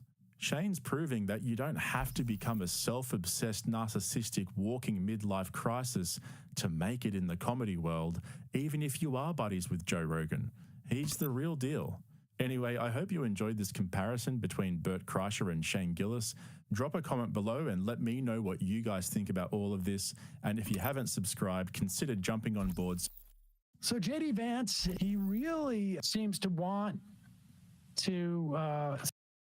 Where's Emma? Sorry, but Majority Report is no longer the Majority Report. Sorry, Sam Cedar. It is fully figured, quite frankly. Step on the rake as much as you can. there's a lot of, let's see if you can figure out what vibes are coming from this J.D. Vance. He's walking through a supermarket in Pennsylvania. You would think the lesson would have been learned, right? Kitty. Like, one of the most disastrous ads of the 2022 cycle was Dr. Oz walking through a supermarket, not knowing where he was. Because I think it was like he was in a Wegmans maybe, and he called it Wegsters, or he was in a, I can't remember, but he didn't know where he was. I wasn't there. And he was talking about how expensive the crudité is. Now, here's a tip. If you want crudité, don't buy it pre-made. Cut up your own vegetables and you'll save a couple of bucks. But here's J.D. Vance. This is sort of like the same advanced people who set up his donut shop visit. There's pictures literally behind him with the actual prices on these eggs. Remember, egg prices shot up during COVID in a large part because a huge number of egg-laying chickens were killed because of a bird flu that was spreading throughout the country. Not because of any other real expenses. I mean, it's chicken feed, it's energy. Those things went down. The cost of eggs was a function of this bird flu, and they're still not as high as he claims. Look at this. Eggs, when Kamala Harris took office, were short of $1.50 a dozen. Now a dozen eggs will cost you around $4 thanks to Kamala Harris's inflationary policies. Pennsylvania actually has seen some. Pause it for 1 second. Now, we're not math sticklers around here, but You literally gotta be dumb as dog shit to blame Kamala Harris for inflation. If you see what he's holding in his hand there, that is not a dozen eggs. A dozen is 12. It's just one of the.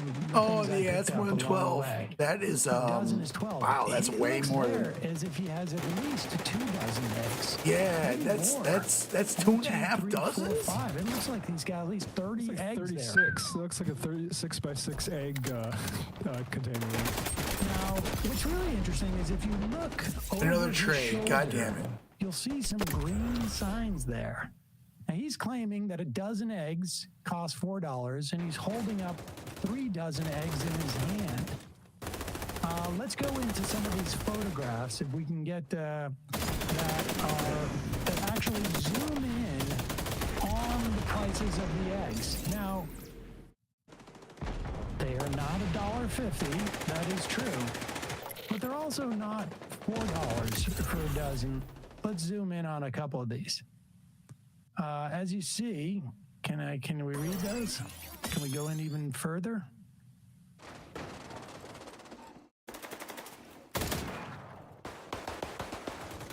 You can see the $2.99 for some of them.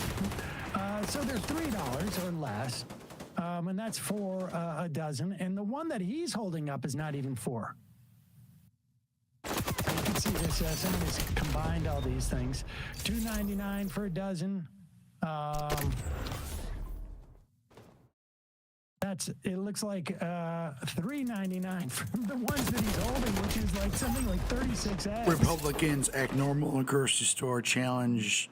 Let's go back now. Impossible. So, this J.D. Vance, not quite an ad, but it's a press conference he's holding in a supermarket, has a real Dr. Oz flavor. Let's remind you of what Dr. Oz did when he was in a Pennsylvania supermarket.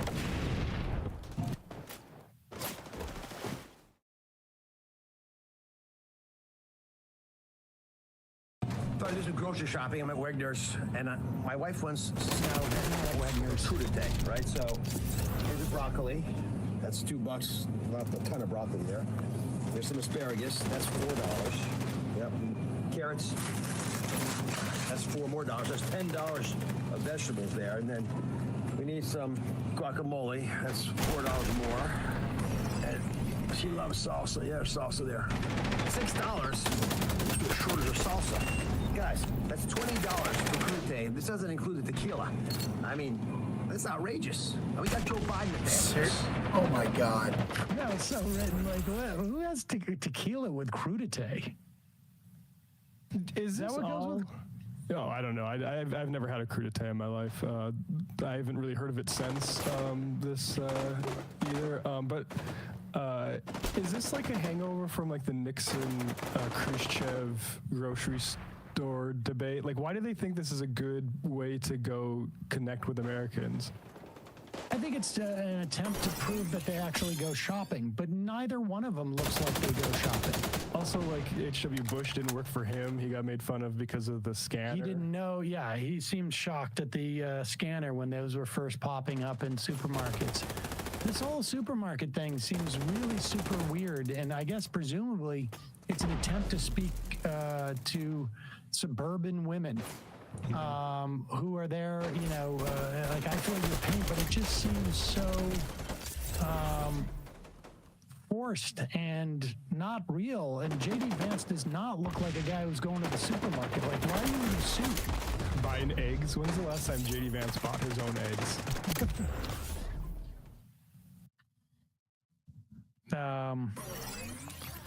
Eggs, I think, I will argue, still an incredible deal. You know, 2 eggs is a full breakfast meal. And you're paying, you know, $1 an egg? Not even. I mean, excuse me, 25 cents an egg at that point. I think Trump's method of connecting with people on the junk that they eat is probably smarter. Yes. Let's turn to Donald Trump's populism for a moment. Of course, that populism is bragging about how he eats at McDonald's, which may be the case, but it's also just a function of him just looking at food as some way of like, I just got to keep going. For a long time, she's been talking about her experience at McDonald's. I worked at McDonald's over the French fries. It was so hot. I think I'm going to go to a McDonald's next week someplace. I'm going to go, might not be in your place. I'm going to go to a McDonald's, and I'm going to work the French fry job for about a half an hour. I want to see how it is. But she said she worked since she grew up in terrible conditions. She worked at McDonald's. It was such. She never worked there. You're full of shit. Sarah's making a big deal of working at McDonald's? They're making a big deal out of the idea that she might be lying about it. I think she probably did work the McDonald's fry station for a little bit, but I can guarantee one thing is Donald Trump will not actually be manning the fry Well, when she was like 16, who gives a shit? I would love to see that. I think it'd be maybe the I may funniest walk thing. through a McDonald's. Donald I may Trump walk through it.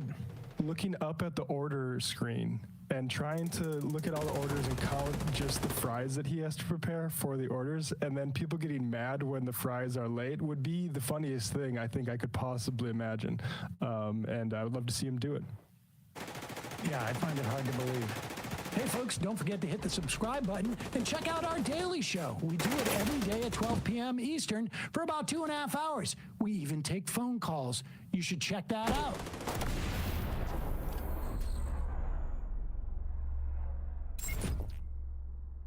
Harris is leading in Michigan with by a small lead, a greater lead in Wisconsin. Emma. It's just, we're back. Say that again.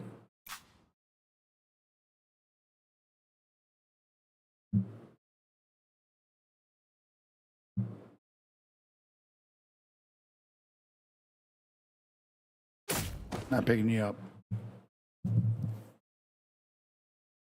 Sorry. According to the latest polls.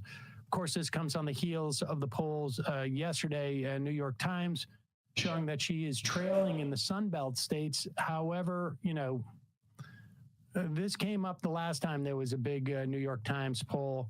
The polling seems to think that Democratic turnout is going to be higher in the Rust Belt states than in the Sun Belt states. which is, I mean, maybe a valid assumption, maybe not. Arizona does have abortion on the ballot, so it's sort of Nevada. hard to imagine, but that's, you know, take it for what it's worth. I mean, the polls, you know, none of them. The Times has been skewing more favorably to the Republicans now for 2 polls in a row, and you know that they're an A+ poll, but they also had more rosy picture about the midterms as well. So we'll see if that pattern holds in terms of some of the pollsters being a little bit more tilted towards Republicans like they were in 2022. Yeah, I mean, you know, take it for a grain of salt. Nevertheless, Harris on Wisconsin Public Radio today said that she supports ending the 60-vote threshold to advance legislation in the Senate, that's the filibuster, in the instance of abortion law. And this is relevant for 2 reasons. One, if the Democrats manage to maintain a 50-50 split with a Democratic vice president being the tiebreaker, 2 of the people who are against this, at least one of them, Joe Manchin, and maybe Kristen Sinema, I mean, it's hard to tell, in terms of suspending the filibuster rule, are gone. And there's no indication of the people that would come in to replace them. Let's say there's a pickup, or there's no loss of Democratic Senate races. Tester's looking a little bit weak, but we'll see. But Allred, I think, who potentially could win. It's a potential win in Florida as well. Both those candidates have voice support. In Nebraska, the independent candidate, I'm not sure, Olson, where he is on abortion rights, but... It may not be Olson. I'm sorry if I got that name wrong. Sorry about that. Nevertheless, Dan Osborne, not Olson. Osborne, yeah. Yeah. We'll check on that. But this is a big deal. What's also interesting is that she hasn't been as explicit on just about any other position outside of this. In terms of like some of the big issues like Dreamers, she's been quiet on. You know, to the extent that she's backed off some of her positions from 2020, this is one where she hasn't, obviously has a lot of electoral salience, and we'll see. However, it could be too little too late and completely moot, because Donald Trump has a message for American women. Remember, Donald Trump, how many was it? Was it 17 that he was accused of molesting? Or sexually assaulting or misconduct. Yeah, I mean, you may be 17 or was it more? But let's also be clear. He was found in a civil court. The finding of defamation against him from E. Jean Carroll, the judge also found that wasn't a criminal standard, not beyond a reasonable doubt, but certainly the preponderance of the evidence was that Donald Trump had raped E. Jean Carroll. Liable for sexual battery, found in that civil case. And so, but Donald Trump has a message for American women. Don't worry, I'm coming. Sadly, women are poorer than they were 4 years ago, much poorer, are less healthy than they were 4 years ago, are less safe on the streets than they were 4 years ago, are paying much higher prices for groceries and everything else than they were 4 years ago, are more stressed and depressed and unhappy than they were 4 years ago, and are less optimistic and confident in the future than they were 4 years ago. I believe that. I will fix all of that and fast, and at long last, this nation and national nightmare will end. It will end. We've got to end did a little rhyme there. National nightmare. because I am your protector. I want to be your protector. As president, I have to be your protector. I hope you don't make too much of it.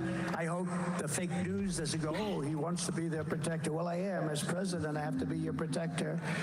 I will make you safe at the border, on the sidewalks of your now violent.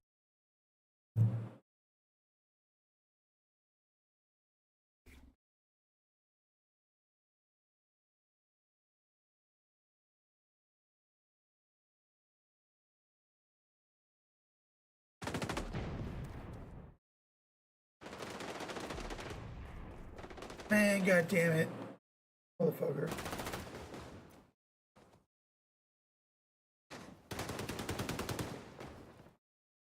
Yeah.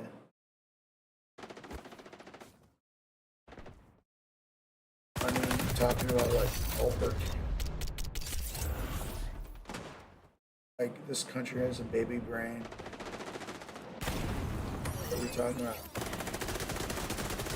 Just talking, they're only like children.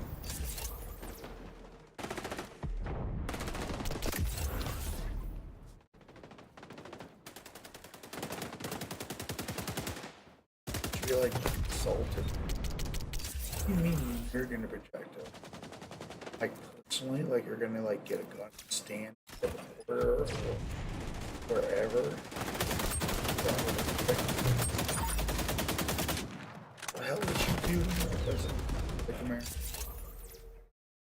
Literally, phone calls are like actually different. Fuck out of here.